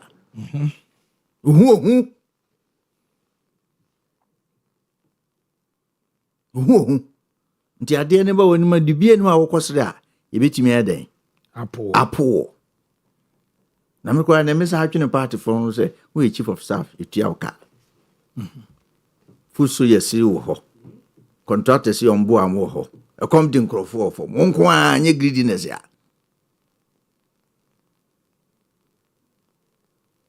Onkwa, yapani nyina ma onkwa. Nam dem de nyame asɛn dis wo mo bafie.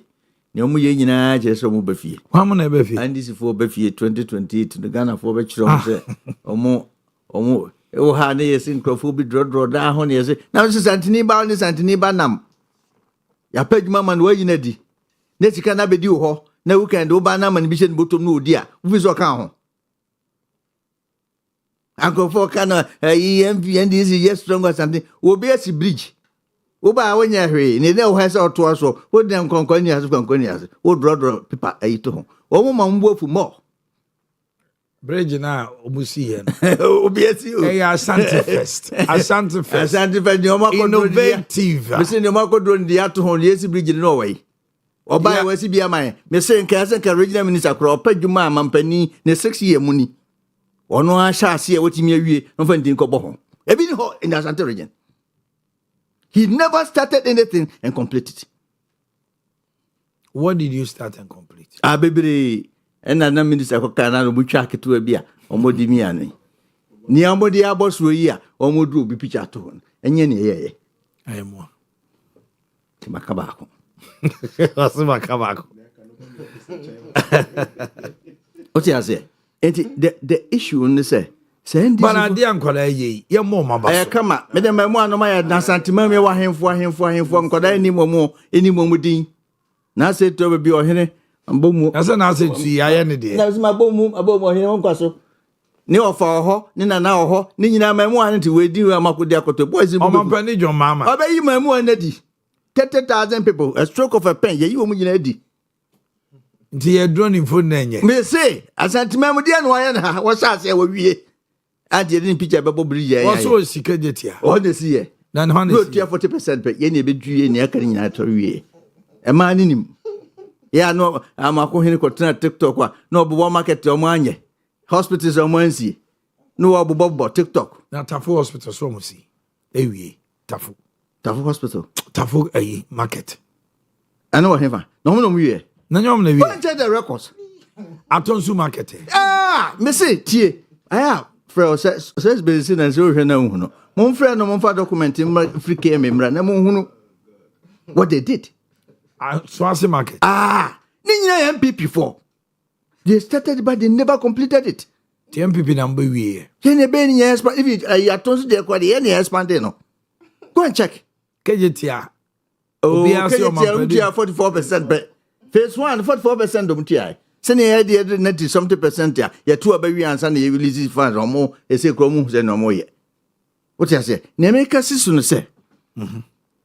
Aya, who opposition? So you de. They say Mrantia Sam Miansan or Muna. Das we do Omanhene Abayemu. Ne beguni ni mase. Sam George, Samuel Kujatu, and Sami Jamfi. Omiyansa. Sami Jamfi obede. And they say some dogbe na semia bay. Yes, Sami Jamfi. Obi amoni di. Why na dey ade ma contract na ma ye? Sami. Yes, Sami na de ma ye. Dogbe ni amanfo nya fanti na ye bunu akunu. Obakom kura ebi a minim ebi na ne card wom. Mi si ebi a. Ebi na Sami card kakra ewom. Mi si ebi a. What you say? It's will be a money thing. In some doggo, and I affect a man or. And the cray and say, yeah, the idea in Mawa. Who wait to me, mamma for whom so I deal with them a conflict of interest as some I can. Be no conflict of interest to me exposure. Say for no more tender in a year. Who bet me a casse. Sadi will say, many baby woman to me cry me chairman, men got naso. Okay, you accuse yourself. It is a continua na mo be fetch na mo de amano. Mo de manu wi a. I don't know what horo inside. E me bi anchiri. Have me say. En hadwene sa ban aba. Na ban mu fo. Ye mo contract am ma ye. If you say kwa yi a, I was so tia. Why did na so kobie? Kobie so tia. Na boy si ba sam ja fi ba kroma na boy si di na che o mu didie no. Who be said intra? Ni botu na ketu ya ketu a. Enu no de ma boys no. What you say? Baby, I stadium here, baby, boys, you could influence it. Stadium. Makion. aha so dem hotel honom Bulldog ho ne ayi club here do Friday ni Saturday ni there ane ayi baby a ho ni ho no ma ye plus 2 honom ne and boy sami ba omo anwumre sami ba no ma e yakwana ba no ma tiesim 24 boys here ni di akire because the opposition mko bi adi okofa no wan ntine ni kwa so omo ye dede bebre afene fa nanu fie na de ya maso e keka ho asem ba fene fa pe ene sika twitwiri die na bedi mu mbedi mfie mienu de bedru he e party for no ne contractors no de ma ho eni kuro mu ni se e ka so source na de mani pan se na profo kan emergency esi bridge na bu eni pa bi aka so ja anu kwa unhia road minister DC no ho no a so tumiri ka kokko hia de ko be de for regional minister ne bia contractor bi ben ho na djuma na wo ye ne enka ho kikiri no ma ba ye bills ne ade because ya fe ne ade be ko na otwemi ansa busumi na otwensia 6 weeks ansa na be publish ne atwen so bi be obi anfa document mbra ne be hwehwe monte bia onim obi a waye bi da ansa na ofe our resources na obetimi aye na wo de man ntem a eno anu no na wo ye kwan am de 18 months 2 years 3 years and a year as my selecting for being kwan am de ma e bai na man for book of job tin de we ma ko de ne oni ye edu ba bi ga na bro so o machines no ko covid ru ba bi ni ntua na ka no je go nso Joshua kwan so me hunu bebre o se Joshua koso akofjo ne ba kora ba boy ba ko kofi o management complete nso mo kan ko se yo contractors nkitikiti ya sense o mo nya ade bi enti o mo din nya dan ampi abonten eno ko aso den hadwen e kwan de yemfa nko tenda no ne Ghana fo nyina nko pribi am de no mo nyina de nyame ase se ne ye ya no mo ya bro ne ye ya no so mo de ne bro ne ye ya no so nanso se na no ne bia na first time no first 4 years mampani oni team no mo se da bi yantimi ni diye twitwa me so ya na timi ni diye ntine nkofo so yem betimi didi ho ndi mo men fa kwan bi so ni ntro mu so na entoga na fotim na Ghana for the man be didi mo se me no kasai mampani ba ya so atojet ba ko na no to private jet be a private jet yo na unia wade anya odia asembe kre Osato private jet. President John Mama oni ni Ibrahim. Na ni nuane Ibrahim. Unya wade o Ghana ha wo dia. Ade a wuntimi nko ho aye na yere. Enso kro wu a. Na se oba ne pa mo ware ne ma ne ka fi ho. Na private jet nyon na timu. Enjoy we mo enjoy wiem. Na be kwa kofa Ghana for dia me be twitwa picture dia me ni atimu a. Ade de hopi. Mo pa no smart too. What did you what ya bum? Enso ni asi eto bi makufu adu atenam okuja tosi de bidam obi je de desa ende wakana noto ndi Ghana fo enhwe no montiase mo hwe no montiase enima andisi fo ka so mbe nyina so yi nkukọ nkete anoko ananya nkukọ nketwa ifiri se obi fa ka edu ba bi a ye che no ne ama nenan no boka na buafu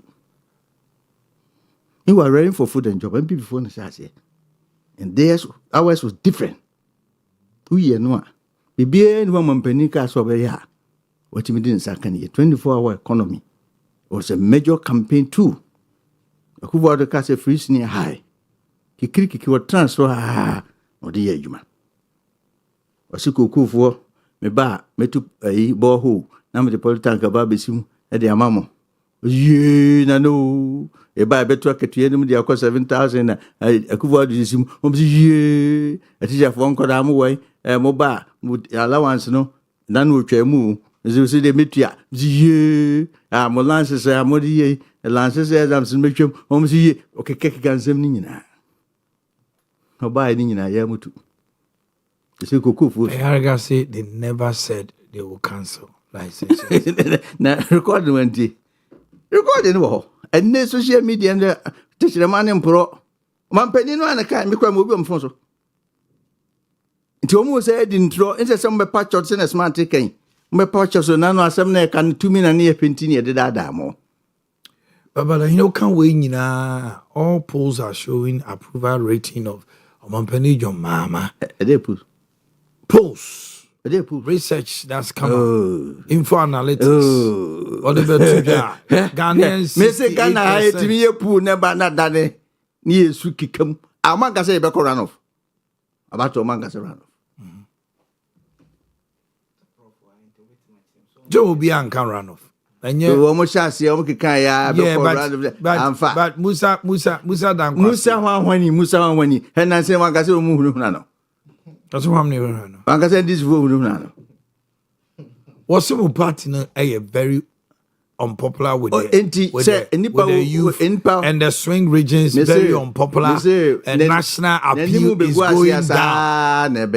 Minim komo mni di nukukuo mti no kasa ansem tu asem ye okan ye ne sen koko fu ase 30% of the farmers me ye graduate am say akoy of any person no kan bo mu no hu ye nyina ye research ni bi da me academic ni bi de tel konkwani ase ni nsem na wo kekede dada amanfo ni nyina no ebedu su ye to aba no they will see it dollar of form so petrol ebo na hyase na no mo anom ka say Ukraine for ni ho ntokwa has nothing to do with petrol.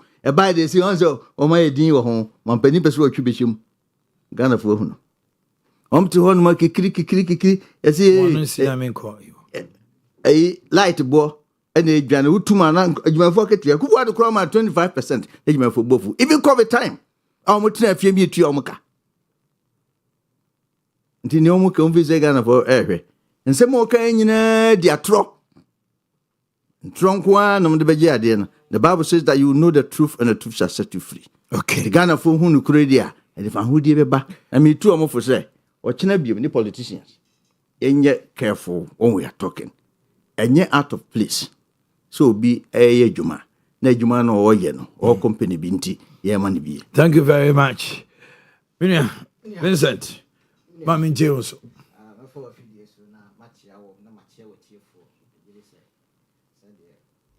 Many are paying smart car and wabo homode. Yes, Renya Minshama. So be free adumu akwadumu. Amen. Ghana no yenyina ekoya ebebo yenyina nti osode nyame de ache wo no. Fako anim. Na mede nchia akoma fikesie mu. Otumfo setutu. Na ba bia wo nkwaso. Na mede bi so ama me krom hene. Na natu kwan me krom hene na hwe akire ma no. Na nanso mechia no. Na makọ me literally ampaba me amowi nyame ya adoma ye invite ya ba for de kese a ye de be ye kroni na na ba ye obonyuma bebre ntina na osai kuma ade baby a otoso mienu e wa amowi hene na na ye da wase ne adwuma pa wo hwehwe e wo ho na machi am regional chairman na regional organizer and the entire regional executive nyina na yakase nyankopon de oye biaye and ade ba ko a e wo se ye ba no yetimi eye ne se generation ye ba me de bia mesua de kakra afri Ewura Kennedy Japan issue a unya ye emra na wako presidency no and they say when you get opportunity don't lie and I said do baby and same be wa men can anyhow because later no it will rather come and expose you menu ya panyin be tena ha ntina na woka say opese mimidi nkan kasa ansa because the reason why na opese midi nkan kasa nyina ne say na atro no ya ado so bebre enunti no I just want to refer him to some of the few things I can ya me gidi say it is clearly stated that minu mienu nyina ye be hunu about the market that he said okay I see project contest. Atonso is one of the 3 satellite markets alongside with Aswanse and Tafo development to modernize trade in Kumasi. It was established or the contract was given in November 2025 and completed July 2026. This was the ade ayeye NDC buy a project 20 also why natural 20 say who constructed why this? natural na mo dem want this for there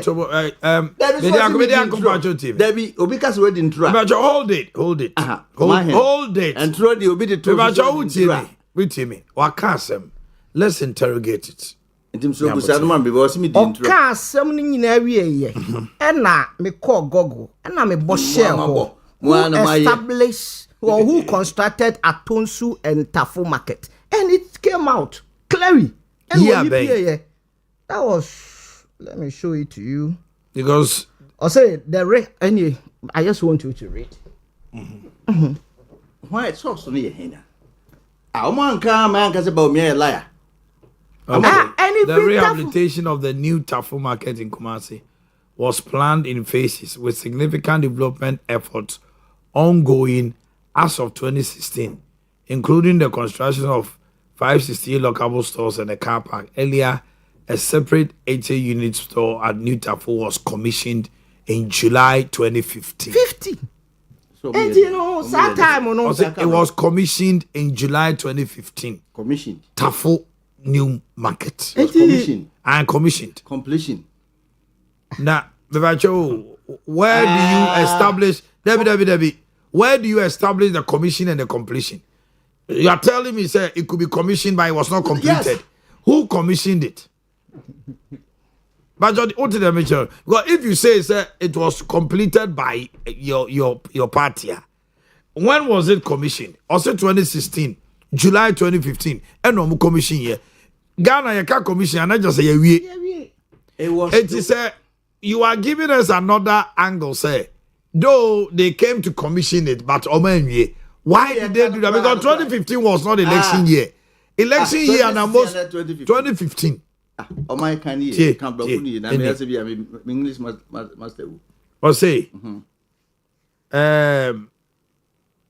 earlier a separate 80-unit store project at New Tafo was commissioned in July 2015. That is what they are saying.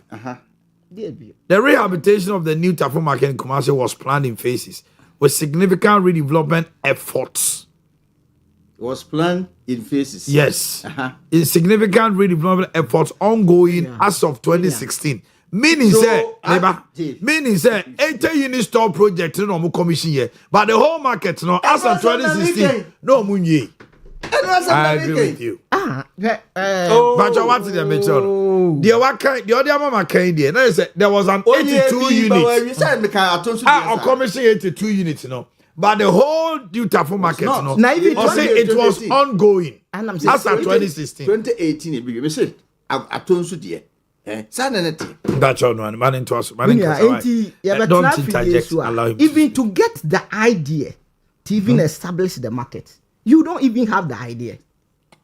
So what I say, a normal monumental project was Santiman Temua, and ne utnaha wa fidie sutimi boba akopese asafo interchanger how apart from that project I'm commission here and I'm ultimi ewie mini ade why journalism a check it is some of the things we want me better na let me talk so you could have come in when you were speaking Mr.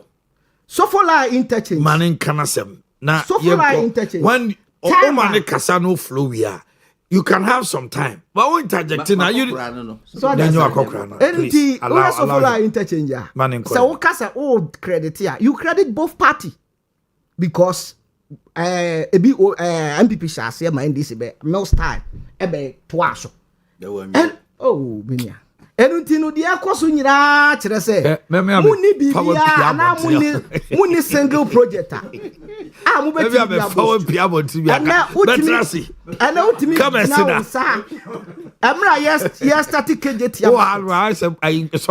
market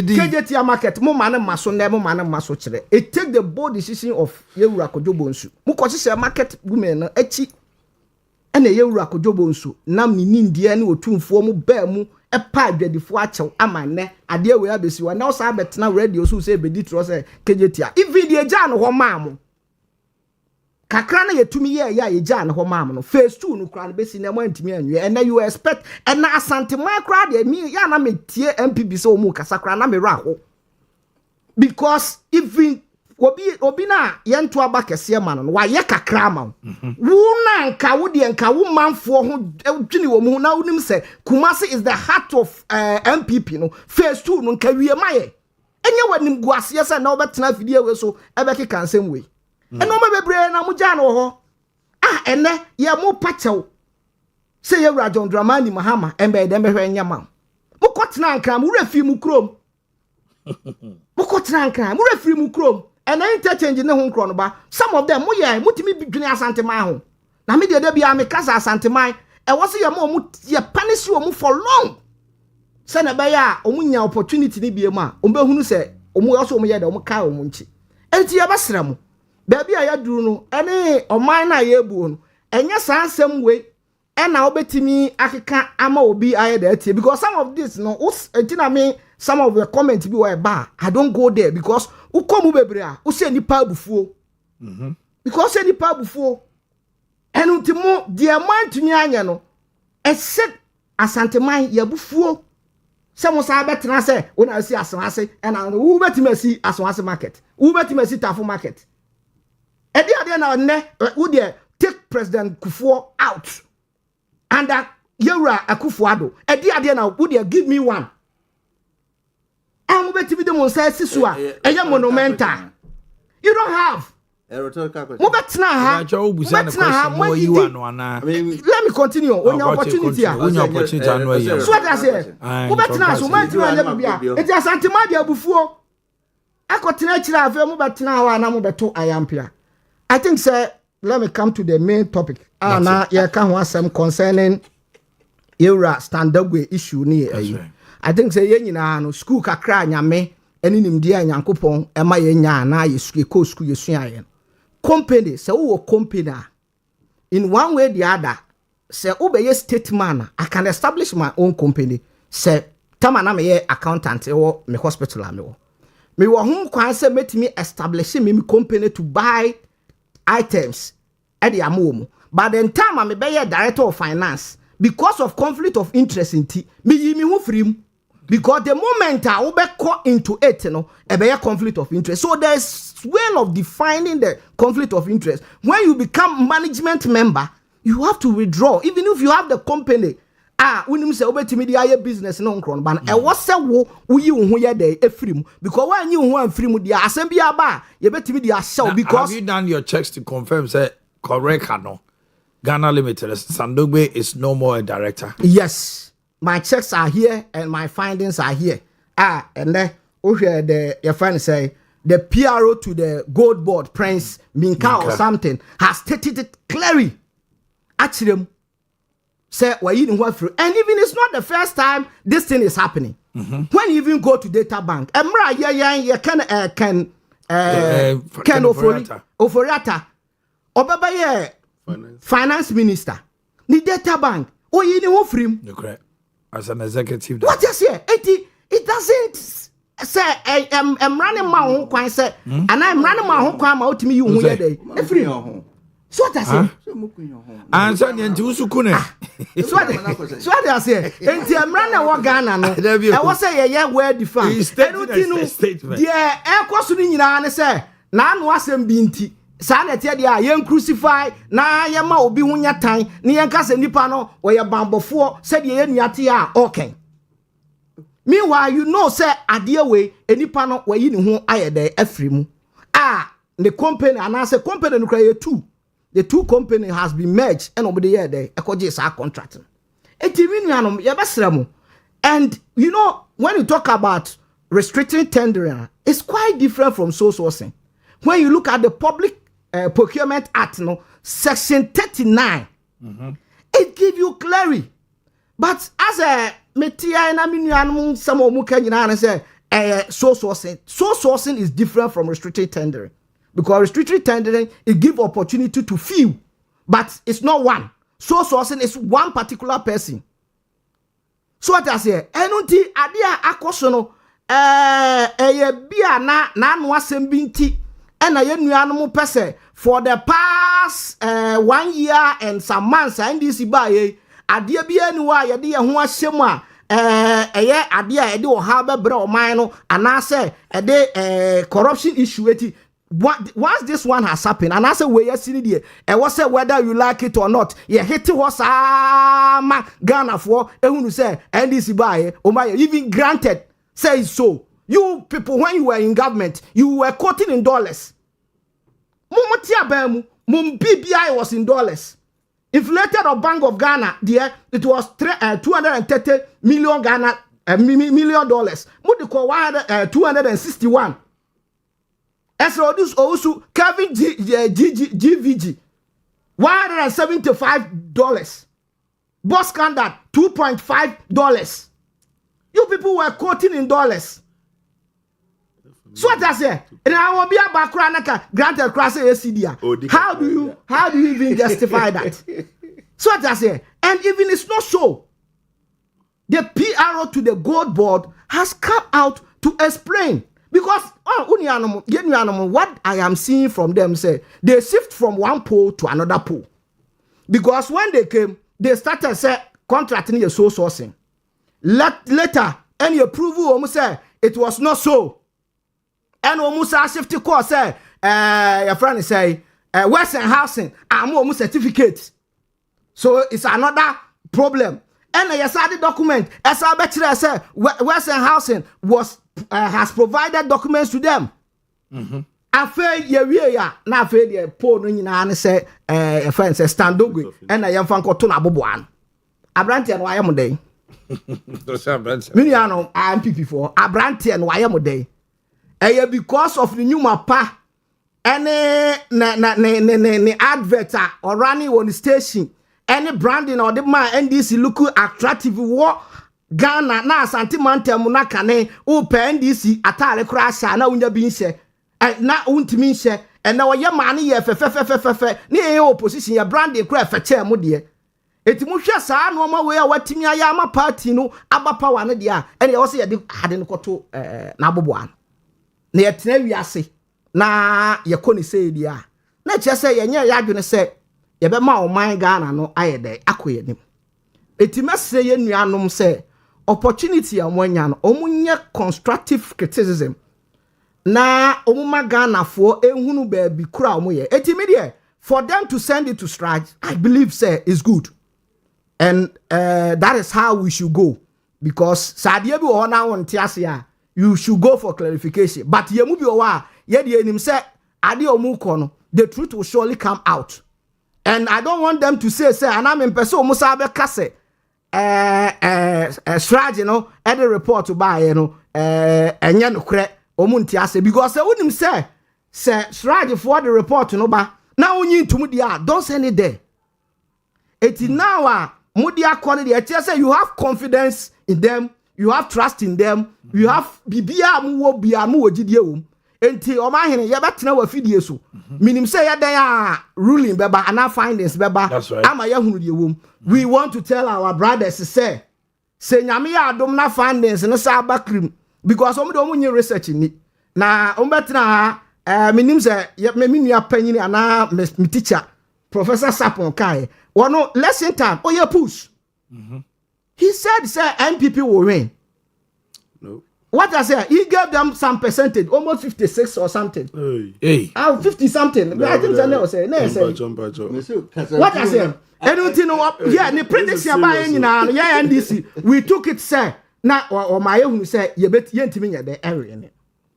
And also we took it in good faith. Me research that I believe in that. Me when your mama Betimo Didusu Oba offense it was research na ma Betimo Didusu GMD because the time push be by and almost me menya 18%. I challenged it because me can say with the work that I am doing, I know I will get this amount of. Eti ye ma me Betty by and am the analysis ni nyina gu no any no man na my me catch chance offense so no the Oba win election you won't get more than 4,000 as against 20,000 difference and ho. Eti election by ya na around 3,000 no nkro no ba no the woman clap for me. Eti research there me ye ti ha ibi there ye nim say e ma to me predict the future and see what is on the way coming. It is a yen nuanom de and Musa Dankwa, Bibia Nwa Waya, wa fail totally. At least there's always plus and minus, sir. Ebi o wa de eba. And in research, whether you have it or whether you like it or not, there will be an error of margin. Okay. It is a way now, okay, now they will say, because of Anko Yama and Tuba rubbish, yeah, fine. But yet, we want to tell them, say Nyame Adom, na Sraj report, eba. Na say, ayi, ye standard with a free move, said there was no conflict of interest because Modi must start from so sourcing and no could die, most started say, dear, my edina, and said, dear bad, dear Modi Konina, and say, ye standard with a conflict of interest. Nemo media, ye j Sraj edi, and our 3 institutions, no, they are common, ye jomudi. Special prosecutor, yajiwomudi, yajibibia omuye biadi. Tis a fund neba, na se ene, ye free moi. We don't expect them to come and speak a different language. Okay. And the omu be kasa fufrobia waha. I don't think some of us will pardon them. Okay. Because baby a yebu or mine, and what's a ye shisha or mine near the bia de yakoyanim. Na yako mampani no na me link and try. And I think said ye there they say there is a way on bese omude ade bia de ebe hye yeko and sad ye we ye opposition we said we will not agree today or tomorrow until ye mu bi wo ha enya de say President Mahama aba no ye be hye ne say anasa on because of say there no de hye ne ko say LGBT no from their own way no they expect President Mahama make a comment on it before. It didn't go to their favor.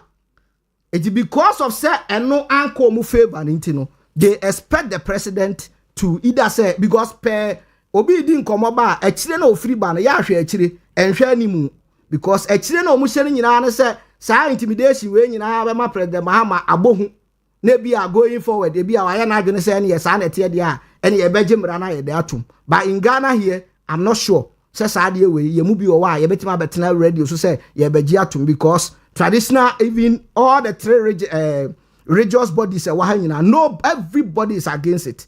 Enti ye ntimi nka say yaba power na because of sika bia ye benya free baby ana bibia ye nsa bekanti ye pese ye de ye gitum enti the akwaso ne de me gidi say they should render apology to the president for such behavior na omuye because so only say ade no umfa manipa na we shouldn't have even invited him in the first place. And until ade a ye mu bi o wa ye bo enye so. Mame enani me homra say emfa dwade enkratso etiawa emra ye ba na ye the birthdays no 1 or 2 things we na fe abegya for no arapi up amaye. It's been a wonderful discussion. Stay with us.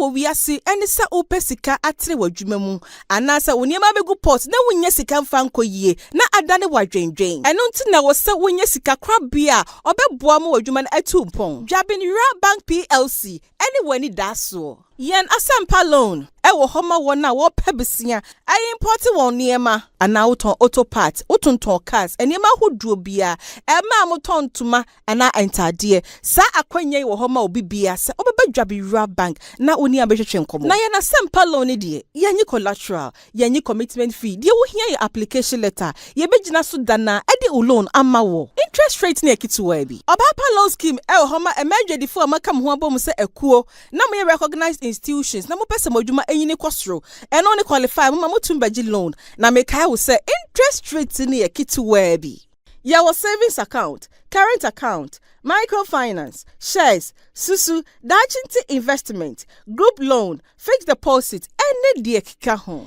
Dwabinra Bank PLC yen head office for Asante Dwabin yen other branches is ni bi so ewo Ejoso Roman Hill Adesheman Pankrono Magazine Road Abuaso Fumesa Onye Sipetimpom Bonre Dwabe. Ene ye ni officer ye bie no Atonsu Market a ebe Kumasi High School Junction. Frey 0271 409340 and 0544 745856.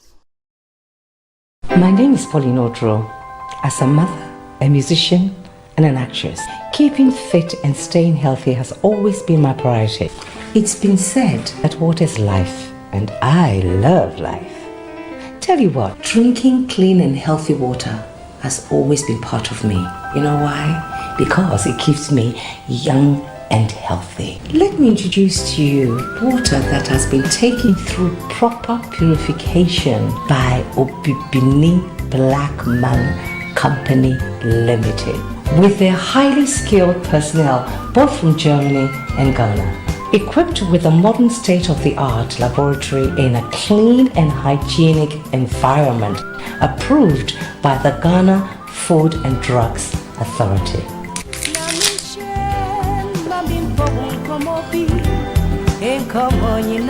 Stay hydrated with Set Natural Mineral Water.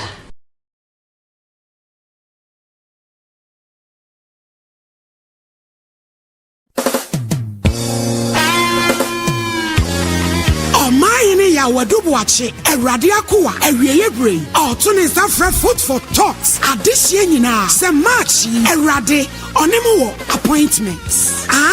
Food for Talks in conjunction with Omanhene Ministries, March edition, Jumadie nyinaa baso, 28 March, Ewo Jubilee Park, Anopa Nonsia Pepepepe, Ben Prempe Assembly Hall, Eyamemeda, Neyitu Asem, Osi Greater Works, My Work, My Life, Part 2, not just a Medjuma, Enema Brabo, Shannon, Ajum Tufoni, Dickens, Samiba, Minister Setechamp, Minister Kwame Jedu, one man about Suchum, Awekakwaso, what if you yeti, Omanhene Yaw Adu-Boakye, Ewieyebre, Onyame Manitumi, or Fremunina, say a match, Bosome, Nida Toswa Dionu watch, Anopa Nonsia Memene, Deshia, Nayan Sim, Na Asense Nyame, Oni Obianse, Sum Srenyame, a Ramo, a Penny, or Minita, or Minadiosia, Yanyan Kropong, Oni Ubeshia, Wabekatra will say, Mo. Jumadie, Ubesha no lie, Owia TV, Liberty Hour, Precise, 105.9 FM. Any social media platform, Nina so, Yanyan Coupon, Oni Ubeshia, now the city, Ebesha from oh, glory. He fasted and he prayed to the God of heaven.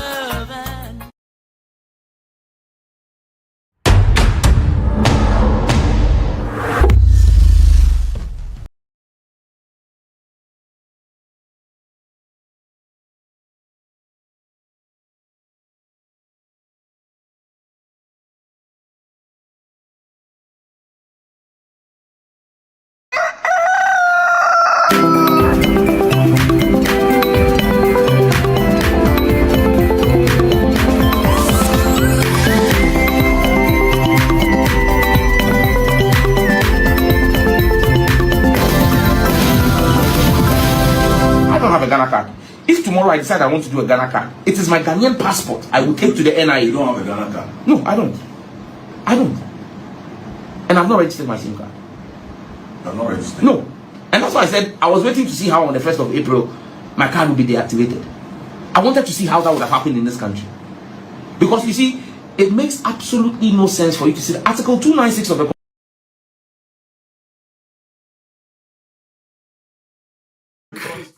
Gentlemen, let me have your attention here.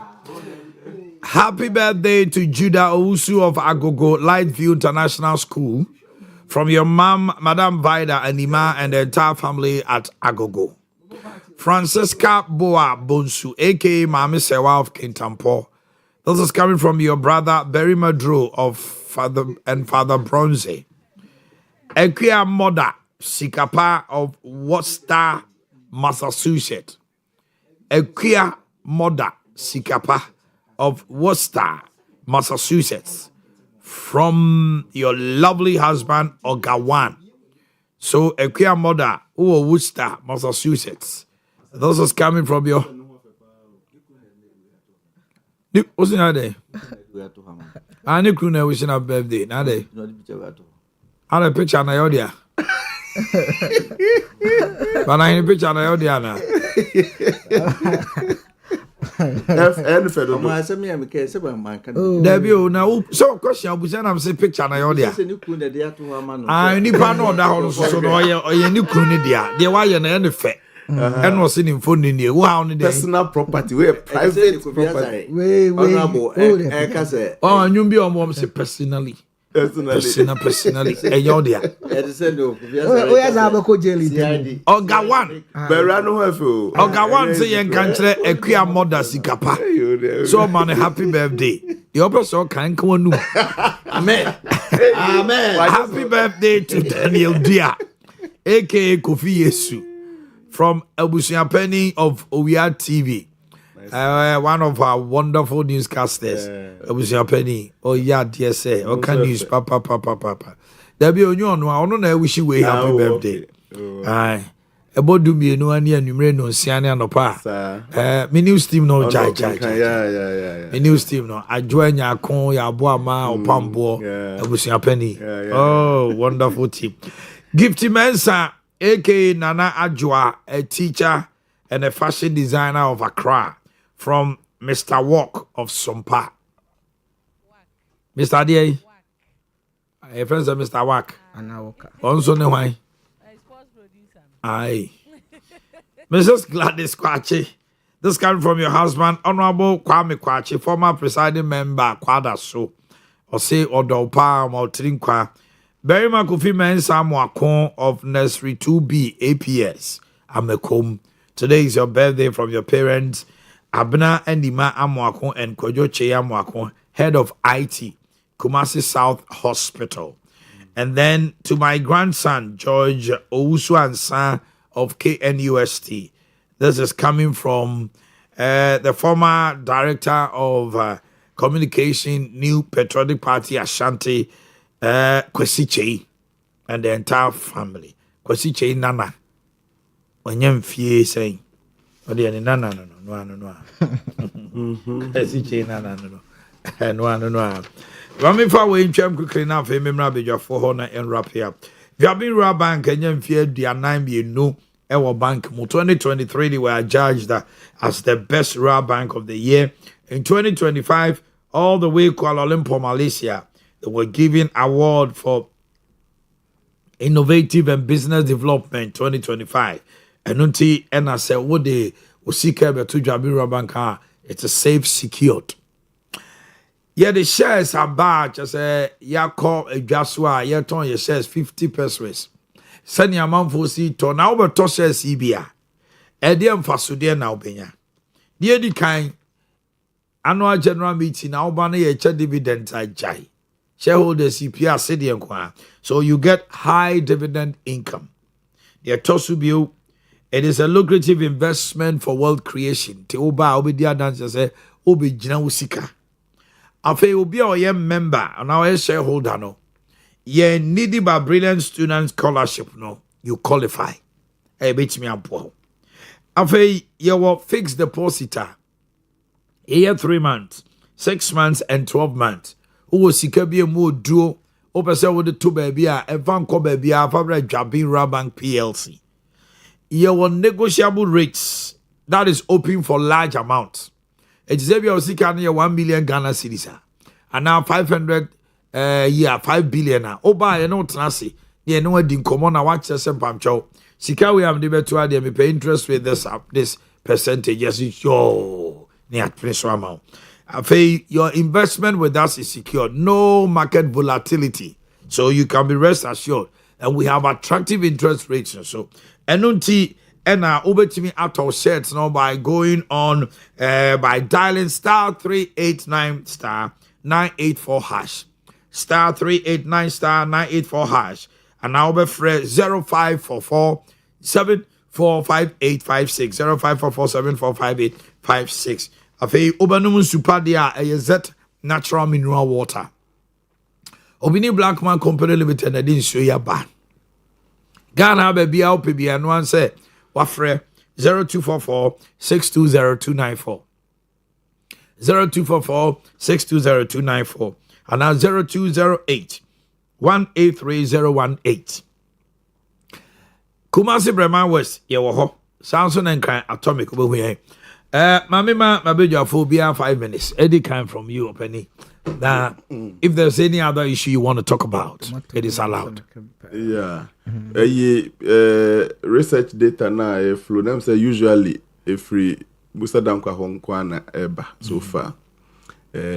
One, because he has the resources to be doing that. Who is resourcing him? You know, he has the resources. That's how I will say it. I will not say someone. Whether a party or. I will not say and I say Sikao. May come because I only do it when I have resources. And teacher needs to the in a year train by a book and research allowance and time mantem. And I'm Buabu Amukakran one idea. I have some other contracts that I run. But no the personal contracts. Okay. No the Omanhene say the Nasa. But for the public interest issues, Timi Enya insurance on Crawford na Geneso, and then Koma ye do crum, Nessa near my research. I didn't name Yansus, so say Obia Tiway or Peso Tini Kosu baby. Unya, just say be Obiako and Modiaba. Enti, dear na Ishak Brobe Kase, sa research ya Musa Damkwade Tujano, or no, they no, he took him on, say, a diabolic, no. A bit to me, a diabolic. How? But research a diabolic, yeah, the research in the counter. Yeah, do you get it? Because I research. When two data is there, and then me, I'm making informed choice. Also, Aqua Ashanti region. Nasa mention some Aqua Ashanti region. Any didn't come on a be. Okay. But I won't go and won't to me end this between. And it is one thing that say Umbefan is serious or Mumfan is serious. Yeah, MPP for Fan is serious or Mumfan is serious. Yemfa and no casa any defense and responded to data. Okay. What are they waiting for? Do you get it? And now Mudio Moon research in be. And now won't mean some contract to be managed when research in be. Obi what data or casa need data or say. Not that I believe in what Musa is saying, but what I'm saying generally, general advice. They say data. Also, I research. Yeah, the data and the response. Oh, so there we are, what they count. Data and the response. Okay. So far, that's one thing they are forgetting. You can do everything, but I tell you, don't downplay the impact of research. Maybe dia me deba discussing in nano. Sabi enyu obia nim ho match. Obia one see the nim match. I have said it on several platforms and I'm saying it. Make baby says, smart, are you sure? Yeah, I am sure no there bisa. Whoever thinks they want to the kura the work that I do. Says you are sure, just tell him. You get it? Come on. You are deodorant. Me metra will show way so. Meka hanti teacher ni me a research professor. That is why I do those things. Obia nsheme. Me bugzwa ya boabo ahumi nyakakra. I will do what I have to do, and I have started the series called Citizens Perception Survey. My first one, no, I presented it in December, I think January thereabout. I'm hoping saying first quarter, March and there. Quarter. Oh yeah, on my own level, I'll put together, and I'm trying to put together some resources to do whatever. But ABA now public interest. For public interest, people must actually be interested. Okay. And the resources will hold. I mean, extra resources that I can be doing public interest. Every type of things. Every 2 months. If I say tempo every 3 months in Panka is fine. It and yes a babe counter, but a data maybe be confirming Musa Dankwa. It might also be different from Musa say. On Baumia, I predicted 57. Musa Dankwa predicted 57.2. Musa Dankwa predicted 57. So it was like the same thing. The confirmation was 56 point something, almost the same as the 57. I predicted 24% for Kennedy Japan. Japan got 24%. I predicted 16 point something for Brian Champon. Brian Champon got 17 or I think 18 or so percent. 80 on Baomia, menene the year the pay. But on Ken and Brian, mine was confirmed totally. Nidian was not confirmed. But it tells you what data can do, comparable something. Aye, nanka only data na say Osiba Omi abenya 57 obwa no ode wajune na eka na say ode wanu na eka na de den. MPP be serious with data, they should get serious with data. And I'm saying this because all they do is to sit, put their hands in their demrifa and come and say obwa. Hey, don't say show them reform to one out there or oka. How much investment are you doing in research and data? More time, more you flag bearer. Meanwhile, your flag bearer is even a man of data. Che? Why is always talking about data. Projected that Baumia so a data person. And yet you are not using and you use words to then intermediate. That is it. I will continue to do my best. Minya resources be I will do some level of public interest, whatever. But me a consultant in Gusta, and I'm doing my little bit for the people who contract me to do what I do. But the public interest bit that I do, people must be interested and fund it, especially more benefit. Okay. Yeah, Musa Dankwa should keep on doing what he's doing. He has the resources. He should use data to shape the minds of the people. Use data. Also, what Caulfield. And yes, 54%. Also, Caulfield now so far results the price. On Caulfield, on support. And it's making a lot of inroads. It's not. Mon Caulfield now. Many of me catch up on use data to respond to data. Use data to respond to data. Don't let the person rule the airwaves. And you'll be using words and Obuana then Obuana then. And I'm way being so my mom fan could do diase. Most mum family tuja. It can also inform. And go ya mum famra. A go ya mum famra. I feel no can ye. In America, okay, I think American ye say umuye but don't be a shaku do diase. Yeah, the so can near Bible say the siku do diane soro. Na mashren and nipen hu then it's just a simple advice. As for tomatoes, the end dear, Omanhene. Near your woman see two things. Yamfa nyame adomacha diane near more de my asas, panny then de my yamfa near Juma. And na ye nyina kadim diekon and him Ghana yemum de tisan. Was tomatoes, yes, tomato can tomato square or my mudao. Yeah. Northern, there's na vrongo tomatoes. Walugu tomatoes. Ene dien akumada tomatoes ni ade Sawam cannery yenyi Sawam cannery ni ade na ye Ghana he yasem ni enkofa tomatoes in free bokin na ne dia be yesa na ema na ye no enti yenyi ntum say ye tesan mre ko na nima nim dia mumu ba no na Ghana ye mumu ye tesan ye farmlands are betimi adua na ema no sesi ye Norwegian effect ache yen ye see good wo Ghana baby ya enti ye say no di two ye you are eating your eggs. Remember, yes, you want to hatch. I hatch chicken. We should always blame ourselves. Na me yase sebio a certain thing be a yen here. A dear be a here yen so mine. Ni 2 million in the Safwa ni kitabokina. They say they are going to close it in 2 weeks and everybody is running health and scatter sovereignty. They say your mind no. Omanhene, oh your mind. A dear be a here pa Safwa in kita ekita ayi. President Mahama Baye, Adebakwa, President Mills, and start here. Let's give the credit to President Mills. Adebakwa made the respecting a paye a trouble gas pipeline because Abreno. Na Nigeria for Bowa say Kim. Na ye Jane. At least there's some partial response to say a lifeline. No, Emma Cecilia, no, Omudum ni cry benye bidia pawaye. What have we done about some of the things? You list it. It means solving in together. See it me prioritize me who's away. A shenkrofo we in some. See a dear. See a near dear. Sadie we a one crofo we ho. See a near dear. Ye be our own crofo who. No, man, think about it. Seriously, yeah, ye be our own crofo. Ye dan crofo BBM. Let's take it one by one. We may not be able to solve all at the same time. Okay. But ye fan mako near tackle proactive responses. Ebe masa dim baby say. Intimate. Honorable, I'm in you. Oh my, that's it. If you say,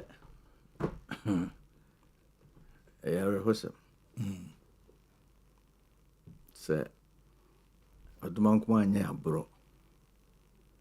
Not so dear friend tomatoes. Young could I cry. Na make enemy. Yeah, could tomatoes then ye feature dia. And near crack master with me, dear. Then ya buy any sword who say, or see ye. If you say, a better to say animal no money in it's me jam. And ya non go where and cuckoo at the bar. May ye and cramai. Do you say I near ye dog shoes? You could talk across it. Maybe your dog shouldn't be a malus. 2014, 2015 will soon come out 70,000 cities. Ade. Mema Cassia may import.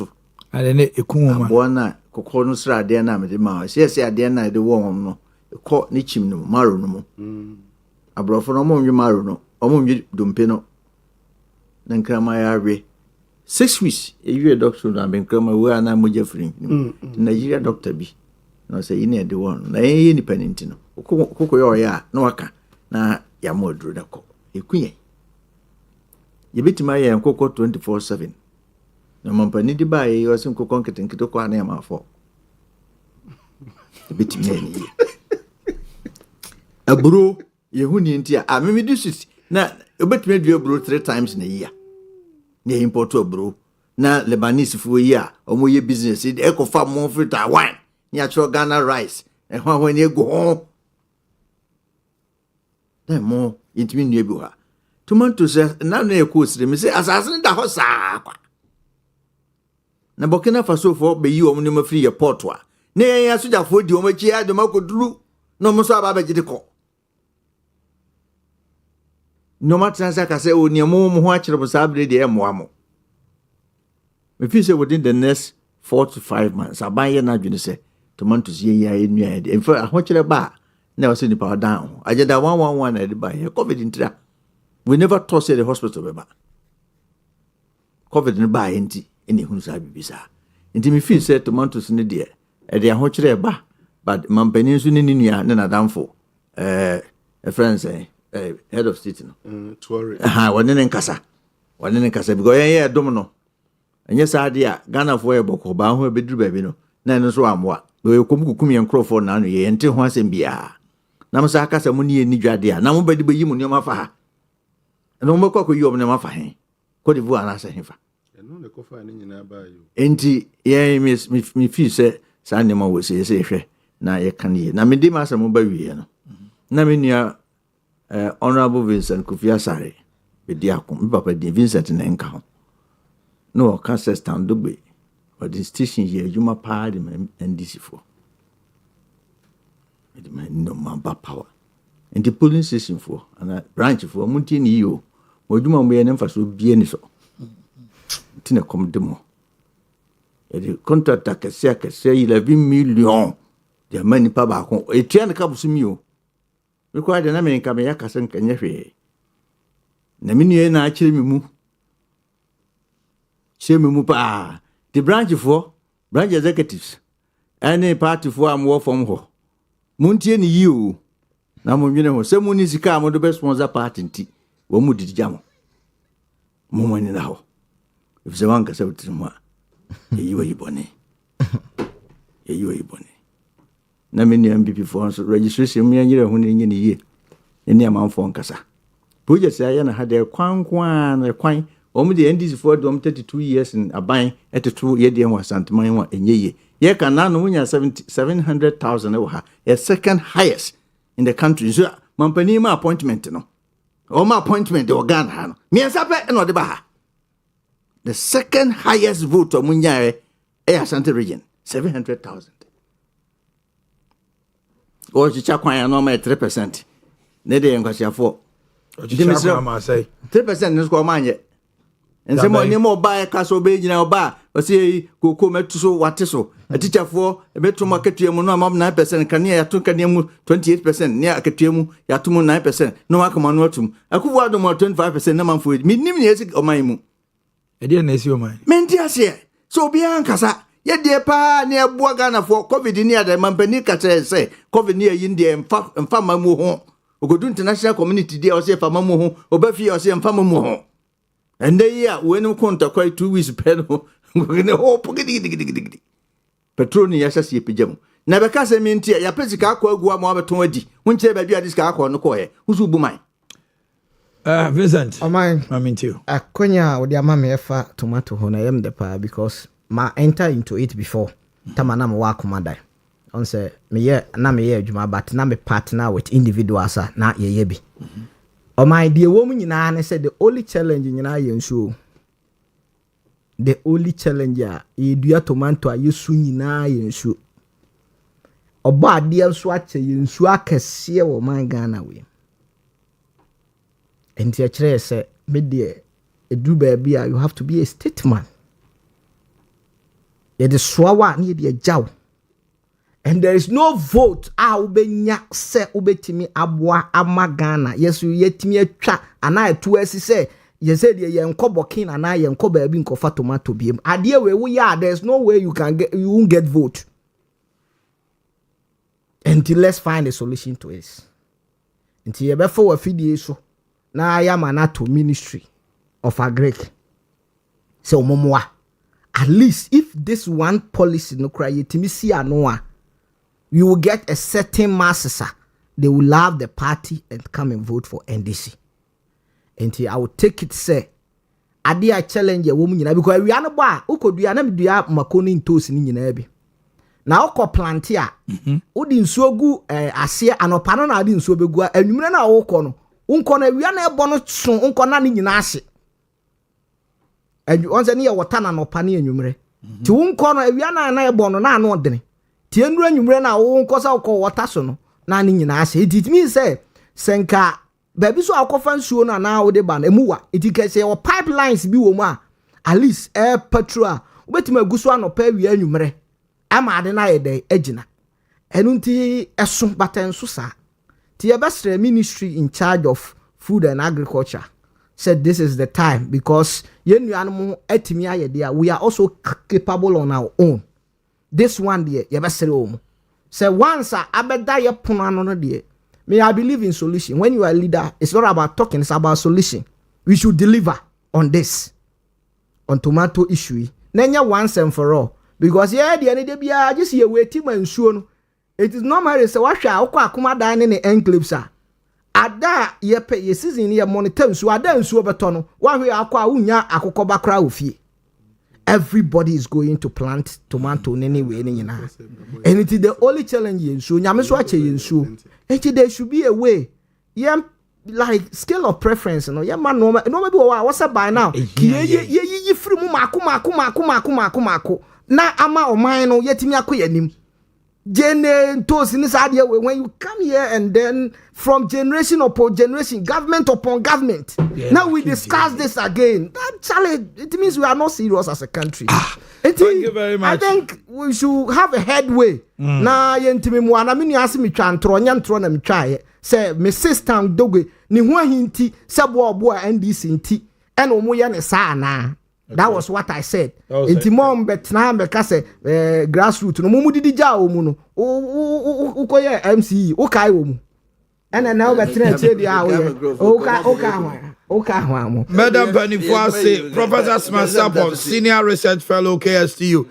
Mo 70 years, eh? Yes. Nyame adoma yawo.